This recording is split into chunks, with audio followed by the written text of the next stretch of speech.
എൻ്റെ പ്രിയപ്പെട്ടവരെ,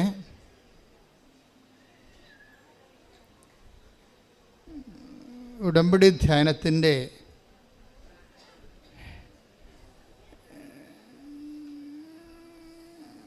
ഡ്രൈവിംഗ് ഒക്കെ പഠിക്കുന്നത് നമ്മുടെ ഉടമ്പടി എടുത്തവരുടെ ഉടമ്പടിയുടെ ഡ്രൈവിംഗ് പഠിക്കുന്നത് ഉടമ്പടി ധ്യാനത്തിലാണ്. വണ്ടി വാങ്ങിച്ചിട്ട് കാര്യമില്ല, ഡ്രൈവിംഗ് പഠിക്കണ്ടേ. ഉടമ്പടി എടുത്തെന്ന് പറഞ്ഞാലും വണ്ടി വാങ്ങിച്ച പോലെ ആകത്തുള്ളൂ. വണ്ടി വാങ്ങിച്ചാൽ പിന്നെ ഡ്രൈവിംഗ് പഠിക്കണം, പിന്നെ ഡ്രൈവിങ്ങിൽ എക്സ്പേർട്ടായിരിക്കണം, ടെസ്റ്റ് പാസ്സാകണം, അങ്ങനെ കുറച്ച് കാര്യങ്ങളൊക്കെ ഉണ്ട്. അതുകൊണ്ട് ഉടമ്പടി ധ്യാനങ്ങൾ ഭയങ്കരമായിട്ട് ശ്രദ്ധിച്ചിരിക്കണം എപ്പോഴും. ഉടമ്പടി ധ്യാനത്തിൽ അച്ഛൻ ഈ ആഴ്ചയിൽ ഈശോ എന്നോട് പറഞ്ഞ കാര്യങ്ങളാണ് പറയണത്. അല്ല ഞാൻ എവിടുന്നെങ്കിലും നോക്കി വായിക്കുകയോ പുസ്തകങ്ങൾ വായിക്കുകയോ ഒന്നും ചെയ്യത്തില്ല. ബൈബിൾ സ്വന്തമായത് ബൈബിൾ മാത്രമേ വായിക്കത്തുള്ളൂ. ബൈബിളിനെ വായിക്കുമ്പോൾ എന്തെങ്കിലും സംശയങ്ങൾ ആ വിഷയത്തിൽ വന്നാൽ സഭ അതിനെക്കുറിച്ച് എന്ത് പറയണമെന്ന് നോക്കും. സഭയുടെ പുസ്തകങ്ങളുണ്ട്, സഭയുടെ കമൻട്രീസ് ഉണ്ട്, catechism of the Catholic church ഉണ്ട്. സഭയ്ക്ക് എല്ലാ കാര്യങ്ങളെക്കുറിച്ച് വ്യക്തവും കൃത്യവുമായ പഠനങ്ങളുണ്ട്. അപ്പം എനിക്ക് സംശയം വന്നാൽ ഞാൻ സഭയുടെ സ്റ്റാൻഡ് പിന്നെ പറയത്തുള്ളൂ ആ വിഷയത്തിൽ. പക്ഷെ അതേസമയം തന്നെ ഉടമ്പടിയിൽ എപ്പോഴും ഇതൊരു പുതിയ ദൈവ സംവിധാനമാണ്. പുതിയതെന്ന് വെച്ച് കഴിഞ്ഞാൽ മരിയൻ ബേസിൽ ഇതൊരു നമ്മളുടെ ധ്യാനം നമുക്കറിയണം നമ്മളെന്താ ചെയ്തിരിക്കണം. നമ്മൾ എടുത്തിരിക്കുന്നത് മരിയൻ കവനൻ്റാണ്. മാതാവിലൂടെ വെളിപ്പെട്ട മനുഷ്യൻ്റെ അനുദിന ജീവിതത്തെ അഭിസംബോധന ചെയ്യുന്ന ആധ്യാത്മിക പരിചരണം, അതാണ് മരിയൻ ഉടമ്പടി. ഉടമ്പടിയുടെ അടിസ്ഥാനം എന്ന് പറയുന്നത് പഴയ നിയമ ഉടമ്പടിയും. പഴയ നിയമ ഉടമ്പടിയുടെ അടിസ്ഥാനം അതിൻ്റെ ആക്ടിവേഷൻ ഫോക്കസ് വാഗ്ദാന പേടകവുമാണ്, ദൈവത്തിൻ്റെ സാന്നിധ്യം. എന്നുവെച്ചാൽ ദൈവത്തിൻ്റെ സാന്നിധ്യം മനുഷ്യനെ സംലഭ്യമാക്കുന്നതിന് വേണ്ടിയുള്ള ഒരു പൊതു സംവിധാനമായിട്ടാണ് ആർക്ക് ഓഫ് ദി കവനൻ്റ് വരണത്. ഇപ്പം പരിശുദ്ധ കുർബാനയും വാഗ്ദാന പേടകമാണ്, പരിശുദ്ധ അമ്മയും വാഗ്ദാന പേടകമാണ്. ഈ രണ്ട് മാധ്യമങ്ങളിലൂടെ ദൈവത്തിൻ്റെ സാന്നിധ്യം നമുക്ക് സംലഭ്യമാകും. അപ്പോൾ ചില കാര്യങ്ങൾ ദൈവത്തിൻ്റെ സാന്നിധ്യം നമുക്ക് സംലഭ്യമാകുമ്പോൾ പലപ്പോഴും ദൈവത്തിൻ്റെ സാന്നിധ്യത്തിൻ്റെ സാകല്യത്തിൻ്റെ പേരാണ് ക്രിസ്തു. അപ്പോൾ ഉടമ്പടി അൾട്ടിമേറ്റായിട്ട് എയിം ചെയ്യണത് ക്രിസ്തുവിനെയാണ്. ക്രിസ്തുവിൻ്റെ വിഷയം എന്ന് പറയണത് ക്രിസ്തു ഒരേ സമയത്ത് തന്നെ നന്മയുമാണ്, അല്ലെങ്കിൽ ബ്ലെസ്സിങ്സുമാണ്, ഗ്രേസുമാണ്. അതിന് എല്ലാം കൂടി ബൈബിൾ പറയുന്ന പേരാണ് രക്ഷ.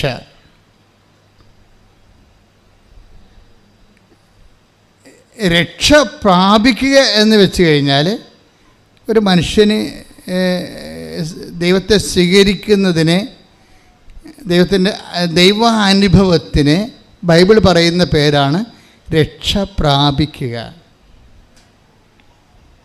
ദൈവാനുഭവത്തിന് ബൈബിള് ദൈവാനുഭവം എന്നല്ല പറയണത്, മറിച്ച് രക്ഷ പ്രാപിക്കുക എന്നാണ് പറയണത്. ഈ രക്ഷ പ്രാപിക്കുന്നതിന് പുതിയ നിയമത്തിലെ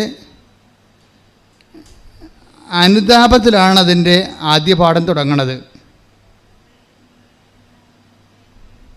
അനുഗ്രഹത്തിൻ്റെ ആദ്യ പാഠം പഴയ നിയമത്തിലെ അനുതാപമായിരുന്നു. നിങ്ങളെ അനുതപിച്ചാൽ ഐശ്വര്യം, ബ്ലെസ്സിങ്സ് പ്രാപിക്കുമെന്ന്, ഫിസിക്കൽ ഫേവേഴ്സ്. അപ്പോൾ ഈ ഫിസിക്കൽ ഫേവേഴ്സ് എന്ന് പറയുന്നത് നമ്മളിന്ന് വെച്ചിരിക്കുന്ന പല കാര്യങ്ങളും ഫിസിക്കൽ ഫേവേഴ്സാണ്. അനുഗ്രഹങ്ങൾ എന്ന് വിളിക്കുന്ന ഫിസിക്കൽ ഫേവേഴ്സാണ്.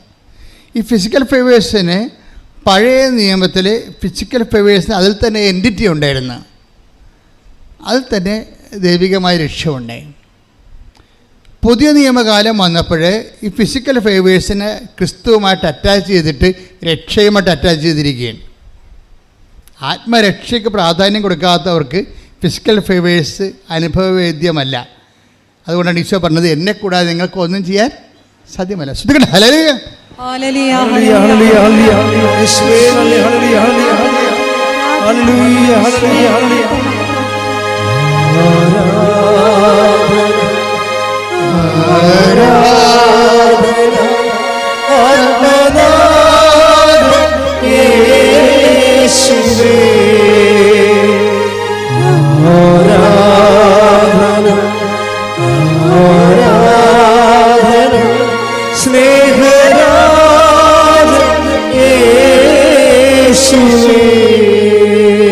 പരിശുദ്ധ പരമദിവ്യകാരുണ്യത്തിന് എന്നേരവും ആരാധനയും സ്തുതി പുകഴ്ചയും ഉണ്ടായിരിക്കട്ടെ.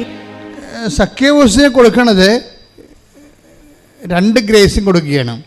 ഇന്ന് ഈ ഭവനത്തിന് രക്ഷ കൈവന്നിരിക്കുന്നു എന്ന് പറയാം അല്ലേ? 19:9 ലൂക്കായുടെ സുവിശേഷം. Take the word of God. ലൂക്ക 19:9. യേശു അവനോട് പറഞ്ഞു, യേശു അവനോട് പറഞ്ഞു, ഇന്ന് ഈ ഭവനത്തിന് രക്ഷ ലഭിച്ചിരിക്കുന്നു. അപ്പം രക്ഷ കൈവരിക, രക്ഷ ലഭിക്കുക, രക്ഷ പ്രാപിക്കുക നമുക്ക് ലഭിക്കുന്നൊരു വിഷയമാണ്. അപ്പം നമ്മൾക്ക് ബൈബിൾ വെളിപ്പാടിൽ നമ്മൾക്ക് ലഭിക്കുന്നത് രക്ഷയാണ്. രക്ഷ എന്ന ബൈബിൾ പറയണത് അതിൻ്റെ അകത്ത് ഇപ്പം സഖ്യവൂസ് നല്ല ധനാഢ്യനാണ്. അപ്പം ധനം കൊണ്ട് മാത്രമല്ലല്ലോ, ധനമൊക്കെ പോകാൻ ഒരു ജലദോഷം, വെടിപ്പായിട്ടൊരു ജലദോഷം വന്നാൽ അമ്പാനിയുടെ കയ്യിൽ പോലും കാശുണ്ടാകത്തില്ല. 5000 രൂപ, കോടി രൂപ മുടക്കി കല്യാണം നടത്തിയെങ്കിലേ വൃത്തിയായിട്ടൊരു ജലദോഷം വന്നാൽ മുടക്കാനുള്ള കാശുണ്ടാകത്തില്ല. കാര്യം അതുകൊണ്ടല്ലേ ആൾക്കാർ മരിച്ചു പോണത്, കയ്യിരിക്കണ കാശ് മുതലാകാത്ത കൊണ്ടല്ലേ. അതാണ് വിഷയം. അപ്പോൾ ധനം ഇപ്പോൾ സഖ്യവൂസ് ധനം ഉണ്ടെന്നേ ഉള്ളൂ. ക്രിസ്തു പറയണത് ധനത്തെ നിലനിർത്താനും അത് നഷ്ടപ്പെട്ടു പോകാതിരിക്കാനും നിത്യത വരെ നിലനിൽക്കാനും വേണ്ടിയുള്ള സംവിധാനമായിട്ടാണ് ബൈബിള് രക്ഷയെ പറയണത്. അതാണ് ഇന്ന് ഈ ഭവനത്തിന് രക്ഷയെ വന്നിരിക്കുന്നത്. അപ്പോൾ ഭവനം ഒരു പ്രധാനപ്പെട്ട വിഷയമാണ്. ഭവനമൊക്കെ നിങ്ങൾ ഡൈവേഴ്സൊക്കെ ചെയ്യാതിരിക്കാൻ വേണ്ടി പ്രത്യേകം ശ്രദ്ധിക്കണം നിങ്ങൾ. കാര്യം ദൈവത്തിന് എപ്പോഴും ഇഷ്ടം ഇൻഡിവിജ്വൽ ബ്ലെസ്സിങ്സിനേക്കാൾ ഉപരി അപ്പനും അമ്മയും കുഞ്ഞുങ്ങളും കുടുംബമായിട്ടൊക്കെ ഇരിക്കുമ്പോൾ ഒരുമിച്ച് പ്രാർത്ഥിക്കുന്നതാണ് ദൈവത്തിന് ഇഷ്ടം. അനുഗ്രഹം കിട്ടാൻ എളുപ്പമുള്ളൊരു മാർഗം ഒരു ഭവനത്തിൻ്റെ ഒരു പരിപ്രേക്ഷ്യത്തിലാണ് കിട്ടണത്. ദൈവം ഒത്തിരി കൊതിക്കുന്നുണ്ട് ഭവനമായി നമ്മൾ നിലനിൽക്കാൻ. നിങ്ങളൊത്തിരി കൊതിക്കുന്നുണ്ട് എങ്ങനെയെങ്കിലും പിരിഞ്ഞു പോകാൻ. അതാണ് ഒരു വ്യത്യാസം വരേണ്ടത്. ഇപ്പോൾ ദൈവത്തോട് യോജിക്കണം. കാര്യം ഈ വയസ്സ് 1-2 പ്രസവിച്ച് കഴിയുമ്പോൾ എല്ലാ സ്ത്രീകൾക്കും ഉണ്ടാകുന്ന ഒരു പ്രശ്നം, അവർക്ക് ജോലിയുണ്ട്, കുഞ്ഞുങ്ങളെ പഠിപ്പിക്കാൻ പറ്റും. അപ്പം അതുകൊണ്ട് എങ്ങനെ ഒറ്റയ്ക്ക് ജീവിക്കുന്ന ആൾ ഡിസ്റ്റർബൻസ് ഇല്ല, ആരും ചുമന്നുകൊണ്ട് നടക്കേണ്ട ആവശ്യമില്ല, ഭർത്താവിനെ ചുമക്കണ്ട, ഭർത്താവിൻ്റെ അപ്പനെ ചുമക്കണ്ട, അമ്മയെ ചുമക്കണ്ട. ഇത് തറവാട്ട് വീട്ടിലാണെങ്കിൽ കയറി ഇറങ്ങണ നാത്തുമാരെ ചുമക്കണ്ട, വെള്ളം ഫ്രീ ആയി. എവിടെയെങ്കിലും നമ്മളെ കിട്ടുന്ന ശമ്പളം എടുത്തൊരു വാടകയ്ക്ക് വിട്ടി പോയി കഴിഞ്ഞാൽ ഈസിയാണ്. പക്ഷേ അതോടുകൂടി ഇതിൻ്റെ ബ്ലെസ്സിങ്സ് ബ്ലോക്കാവും. കാര്യം ഭവനത്തിനാണ് അലോട്ട്മെൻ്റ് ഉള്ളത്. നിങ്ങൾ ബൈബിൾ പഠിക്കണത് എന്തിനാ? ദൈവത്തിൻ്റെ മനസ്സ് പഠിക്കാനാണ്. ഒന്ന് പ്രാർത്ഥിച്ച കർത്താവേ, ഞങ്ങളെല്ലാവരെയും ഭവനമായി നിലനിർത്തണമേ. അപ്പോൾ കഴിഞ്ഞ ദിവസങ്ങളിൽ ഒരു ഭവനത്തിൻ്റെ സാക്ഷ്യം കേട്ട്, പേര് സാമുവൽ സിബി. ഈ ആഴ്ചത്തെ ഏറ്റവും ബെസ്റ്റ് സാക്ഷ്യങ്ങളൊന്നാണ് സാമുവൽ സിബിയുടെ സാക്ഷ്യം. അദ്ദേഹം ഒരു ഓർത്തഡോക്സ് വിശ്വാസിയാണ്. അദ്ദേഹം പത്തനംതിട്ടക്കാരനാണ്. അദ്ദേഹം പറയണത് ഞങ്ങൾ എവിടെയായിരുന്നാലും കുടുംബമായിട്ടാണ് നിലനിൽക്കണമെന്ന്. അത് ഭയങ്കരമാണ്. ഞങ്ങൾ എവിടെയായിരുന്നാലും ആ സന്ധ്യ ആകുമ്പോൾ ഓൺലൈനിൽ ഞങ്ങൾ പ്രെയർ ചെയ്യും. കുടുംബത്തിൻ്റെ ഒരുമിച്ച് ഭക്ഷിക്കുക, ഒരുമിച്ച് പ്രാർത്ഥിക്കുക എന്നൊക്കെ പറയണത് കുടുംബത്തിൽ ഏറ്റവും നിങ്ങൾ കൊതിക്കണം. ഈ സാമൂഹ്യം പറയുന്നൊരു സംഭവമുണ്ട്. ഞങ്ങൾ എവിടെ പോയാലും 6:30 വീട്ടിൽ വരാൻ നോക്കും. അപ്പനാണ് പറയണത് നോക്കണം. സാധാരണ അപ്പന്മാരാണ് വരാത്തത്. സാധാരണ അപ്പന്മാരാണല്ലോ വീട്ടിൽ വരാൻ താമസിക്കുന്നത്, ഓരോ കാര്യം പറഞ്ഞ് മുടങ്ങണത്. അമ്മമാരൊക്കെ മിക്കവാറും വീട്ടിൽ തന്നെ ഉണ്ടാകും. അപ്പോൾ ഈ സാമൂല പറയണത് ഞങ്ങൾ എവിടെ പോയാലും, ഞാൻ പോയാലും വൈഫ് പോയാലും മക്കൾ പോയാലും ഞങ്ങൾ 6:30 മണിക്ക് മുമ്പ് വീട്ടിൽ കയറാൻ നോക്കും. എന്താ കാര്യം? കുടുംബ പ്രാർത്ഥന ഉണ്ടെന്ന്. എന്നാ രസമൊക്കെ കേൾക്കാൻ. ആ സാമൂഹിക സാക്ഷി നിങ്ങൾ കേൾക്കണം, നല്ല ഹൃദ്യമാണ്. അതിൻ്റെ താഴെയുള്ള ആൾക്കാരുടെ കമൻറ്റ്, ഈ അപ്പൻ്റെ സാക്ഷ്യം കേട്ടപ്പോൾ എൻ്റെ കണ്ണ് നിറഞ്ഞു പോയെന്ന്. അപ്പന്മാർ സാക്ഷ്യം പറയുമ്പോഴേ കേൾക്കുന്ന ആൾക്കാരുടെ കണ്ണ് നിറയണേ. അപ്പോൾ എന്തൊരു അഭിഷേകം അതിൻ്റെ അകത്ത് വന്നിരിക്കണത്. അപ്പോഴാ ഒരു ഭവനമായി ദൈവതിരുസന്നിധിയിൽ ടാപ്പിംഗ് അലോട്ട്മെൻ്റ് ഉള്ളത് ഭവനത്തിനാണ്. അതുകൊണ്ട് തന്നെ ഭവനമായി നിലനിൽക്കാൻ വേണ്ടി നിങ്ങൾ കല്യാണം കഴിക്കാത്തവരും കഴിക്കാൻ പോകുന്നവരും കഴിച്ചിരിക്കുന്നവരുമൊക്കെ ദൈവ സംവിധാനത്തിൻ്റെ ഭാഗമാകാൻ പോകുന്നുവെന്നുള്ള ചിന്തയാണ് വേണ്ടത്.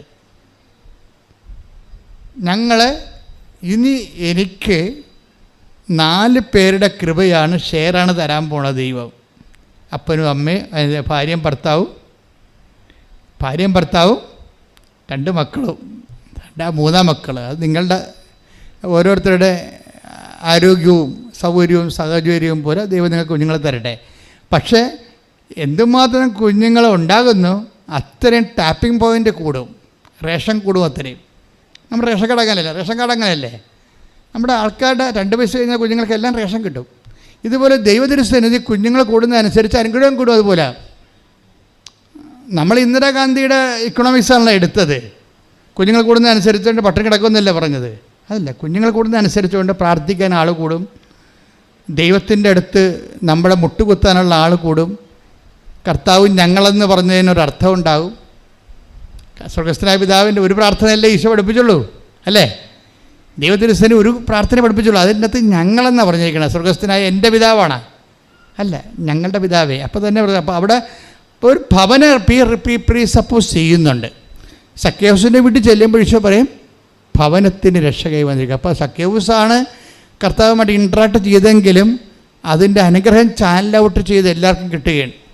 അത് വലിയ ഒരു എപ്പോഴും ഓർത്തേക്കണം. അത് പ്രാർത്ഥിക്കുക, കർത്താവേ ഞങ്ങളെ ദൈവഭവനമായി സംരക്ഷിച്ചു നിലനിർത്തണമേ.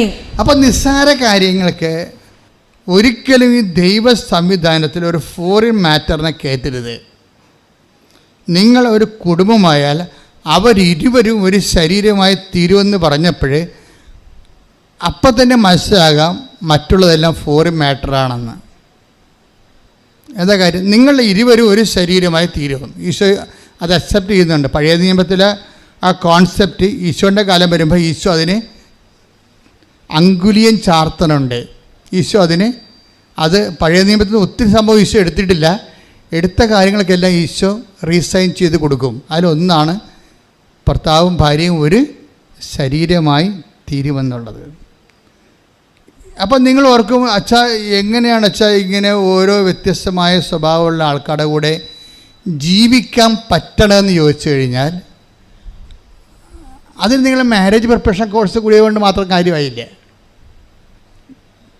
അതിന് വേണ്ടത് ഇപ്പം അന്നാളുകളിൽ എന്താണ്, മിശിഹാക്കാലം വരത്തില്ലേ? മിശിഹാക്കാലത്തിനെക്കുറിച്ച് എന്താ പറയണത്? അന്നാളുകളിൽ സിംഹവും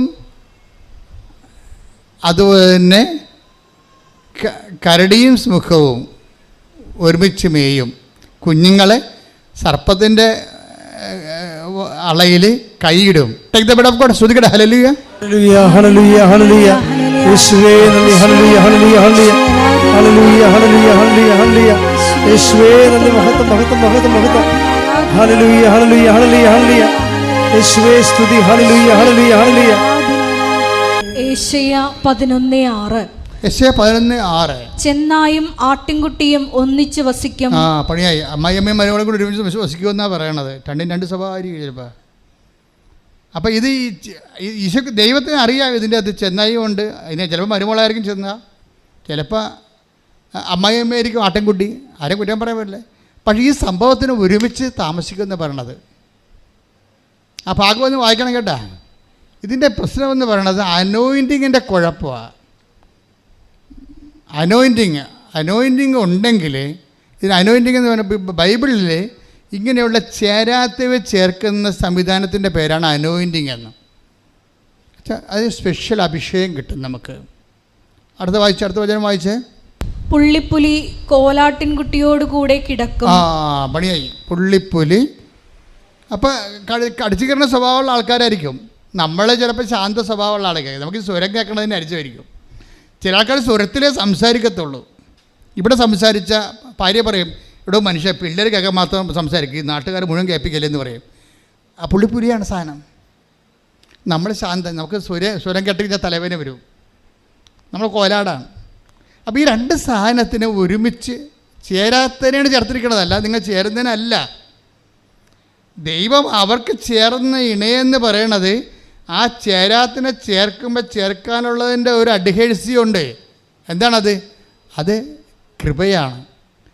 അതായത് ഇപ്പോൾ ഒരു ഭർത്താവും ഭാര്യയും അവർ ചിലപ്പോൾ 11 കൊല്ലമൊക്കെ പിരിഞ്ഞ് താമസിക്കുന്നവരുണ്ട്. അവിടെ ജോലി കുഞ്ഞുങ്ങളെ പോരണമെങ്കിൽ അതേ പറ്റത്തുള്ളൂ. പക്ഷേ അവർ തമ്മിലുള്ള വൈബ് കീപ്പ് ചെയ്യും പ്രാർത്ഥനയിൽ. ഇപ്പോഴാണെങ്കിൽ എന്ത് സുഖമാണ്, ഇലക്ട്രോണിക്സ് കാലഘട്ടത്തിൽ എന്ത് സുഖമാണ്. എല്ലാവരും കണ്ടുകൊണ്ട് സ്കൈപ്പിലും വീഡിയോയിലൊക്കെ അല്ല പ്രാർത്ഥിക്കണത്. ഒരിക്കലും ആരും അകന്നല്ല, നമ്മളെല്ലാവരും അടുപ്പിച്ചിരിക്കുകയാണ്. ഈ അപകട കാലഘട്ടത്തിൽ കെട്ടകാലം എന്നൊക്കെ നമ്മൾ പറയുന്നുണ്ടെങ്കിലും ഏറ്റവും സുന്ദരമായൊരു കാലമാണിത്. പണ്ടൊക്കെ നമ്മളൊരു ട്രങ്ക് ബുക്ക് ചെയ്യാൻ പോയി കഴിഞ്ഞാൽ ആരെങ്കിലും ഫോണുള്ളവരുടെ വീട്ടിൽ പോയിട്ട് വേരിക്കെ പോയി പാത്ത് നിൽക്കണം. നമ്മൾ ട്രങ്ക് ബുക്ക് ചെയ്തിട്ട് അവർ 1.5 മണിക്കൂർ കഴിയുമ്പോഴായിരിക്കും നമ്മളെ വിളിക്കണത്. ആ 1.5 മണിക്കൂർ വരെ നമ്മൾ കൊതുകടിയും കൊണ്ട് നിൽക്കണം. ആ കാലമൊക്കെ ദൈവം മാറ്റിയില്ലേ? അതിൻ്റെ അകത്ത് ഈ കൃപാസനം പോലും ഇത്ര കണ്ട് സുവിശേഷം കയ്യേറുന്നത് എങ്ങനെയാണ്? പുതിയ സംവിധാനം വന്നുകൊണ്ടാണ്. പുതിയ സംവിധാനം ദൈവം തരുമ്പോൾ നന്ദി. ഇപ്പം AI വരാൻ പോണ്, ഒരു വലിയ ആധ്യാത്മിക അഭിഷേകത്തിൻ്റെ കാലമാണ് ദൈവം തരാൻ പോണത്. ഇനി ഒരു ആരും ഇപ്പം അറബി നാട്ടിൽ പോലും ഹൂ ഈസ് ജീസസ് ക്രൈസ്റ്റ് എന്ന് പറഞ്ഞാൽ AI പറയും. അവിടെ മിഷണറിമാർക്ക് ഇറങ്ങാൻ പറ്റത്തില്ല, പള്ളി വെക്കാൻ പറ്റത്തില്ല, കൃപയെല്ലാം പറ്റത്തില്ല. പക്ഷേ AI കർത്താവ് നമ്മുടെ വിരൽത്തുമ്പിലാവും. കൈയടിക്കട്ടെ, ശ്രുതിക്കട്ടെ, ഹല്ലേലൂയ. സംവിധാനങ്ങൾ ഉപയോഗിച്ച് ലോകത്തിന് കൈമാറുവാൻ ആരാധനയിലൂടെ തിരഞ്ഞെടുത്ത് അഭിഷേകം ചെയ്യണം.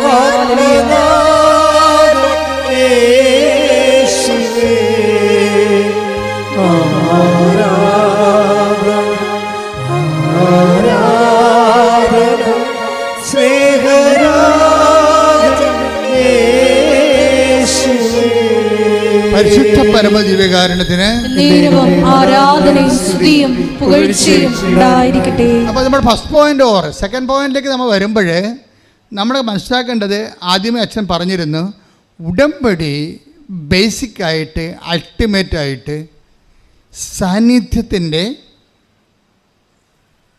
സംവിധാനമാണ്. ദൈവത്തിന് എപ്പോഴും ഉള്ള ഒരു കൊതിയാണ് നമ്മുടെ കൂടെ നിൽക്കുക എന്നുള്ളത്. ദൈവം പറഞ്ഞാലും തീരാതെ പിന്നെയും പറഞ്ഞുകൊണ്ടിരിക്കും. നിൻ്റെ പുറകിൽ ഞാനുണ്ട്, നിൻ്റെ മുമ്പിൽ ഞാനുണ്ട്, എന്തെല്ലാമാണ് പറയണത്. അതൊക്കെ കേൾക്കുമ്പോൾ കണ്ണ് നിറയത്തില്ലേ?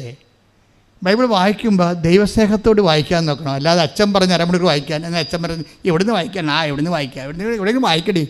അപ്പോൾ അങ്ങനെയല്ല, വായിച്ച് തീർക്കണവർ അരമണിക്കൂർ ആയതെന്ന് പറഞ്ഞ് വായിച്ചിട്ട് നോക്കിക്കൊണ്ടിരുന്നൊരു കാര്യം. അപ്പോൾ ദൈവത്തിന് അറിയാം ചുമ്മാ കള്ളത്തരാണെന്ന് പറയാം. അരമണിക്കൂർ വചനം വായിക്കാൻ പറഞ്ഞിട്ടുണ്ട്. അപ്പോൾ അരമണിക്കൂറായ ക്ലോക്ക് കഴുത്ത് നീട്ടി ഭിത്തിയായിട്ട് നോക്കിക്കൊണ്ടിരിക്കും. വരെ കാര്യമുണ്ട്. ഇത് ദൈവസ്നേഹത്തിൽ. കാര്യം ദൈവം നിങ്ങളോട് സംസാരിക്കാൻ, നിങ്ങൾക്കറിയാമല്ലോ, ഈ വചനത്തിന് ഇപ്പോൾ പണ്ടൊക്കെ ഈ കമ്പ്യൂട്ടറിലൊക്കെ വൈറസ് കയറുമ്പോൾ നമ്മൾ വേറെ ഒരു ആൻറ്റിവൈറസിൻ്റെ CD ഇട്ട് കൊടുക്കും. കമ്പ്യൂട്ടർ വൈറസ് കയറി കഴിഞ്ഞാൽ സ്റ്റക്കാകും, പ്രോഗ്രാമൊക്കെ ഡാമേജ് ആകും, ജാമാകും. അപ്പോൾ നമ്മൾ എന്താ ചെയ്യും? നമ്മൾ ആൻറ്റിവൈറസിൻ്റെ CD വാങ്ങിച്ചിട്ട് ആ CD ഇട്ട് കൊടുക്കും. ഇപ്പോൾ മൈക്കലാഞ്ചലോ വൈറസ്, അവനാണ് ഇത്രയും നാൾ ഹാക്കിങ്ങിൻ്റെ പരിപാടിയൊക്കെ ചെയ്തുകൊണ്ടിരുന്ന അയാളാണ്. അപ്പോൾ ആ വൈറസിന് പറ്റിയ CD ഉണ്ട് വരെ. അപ്പോൾ അതിട്ട് കൊടുക്കുമ്പോൾ ഈ CD അകത്ത് കയറിയിട്ട് കംപ്ലീറ്റ് ഇതിൻ്റെ അകത്തുള്ള മുഴുവനും ഈ വൈറസിനെ ന്യൂട്രലൈസ് ചെയ്യും. ഇതുപോലെ നമ്മുടെ അകത്തുള്ള ദൈവത്തിൻ്റെ എതിരും നമ്മളുടെ അകത്തുള്ള വിശ്വാസരാഹിത്യം, നമ്മുടെ അകത്തുള്ള ദൈവസ്നേഹക്കുറവ്, നമ്മുടെ അകത്തുള്ള അശുദ്ധി മുഴുവനും ന്യൂട്രലൈസ് ചെയ്യുന്നതിനാണ് ഈ വചനം വായിക്കുന്നത്. പറഞ്ഞ മനസ്സിലായില്ലേ? അതാണ് വചനം വായിക്കുമ്പോൾ ഉദ്ദേശം, അല്ല അറിവ് നേടാനല്ല. ഞാൻ നിങ്ങളോട് പറഞ്ഞ വചനം നിമിത്തം നിങ്ങൾ ന്യൂട്രലൈസ് ആയിരിക്കുന്നു എന്ന് വെച്ചാൽ അതല്ലേ 15:3 എടുത്ത് ശ്രദ്ധിക്കട്ടെ. ഹല്ലേലൂയ ഹല്ലേലൂയ ഹല്ലേലൂയ യേശുവേ നന്ദി. ഹല്ലേലൂയ ഹല്ലേലൂയ ഹല്ലേലൂയ ഹല്ലേലൂയ. യോഹന്നാൻ 15:3 ഞാൻ നിങ്ങളോട് പറഞ്ഞ വചനം നിമിത്തം നിങ്ങൾ ശുദ്ധിയുള്ളവരായിരിക്കുന്നു. കൈയടിക്കട്ടെ, ശ്രദ്ധിക്കട്ടെ. ഹല്ലേലൂയ ഹല്ലേലൂയ ഹല്ലേലൂയ. യേശുവേ ആരാധന. കർത്താവേ നന്ദി. ആരാധന യേശുവേ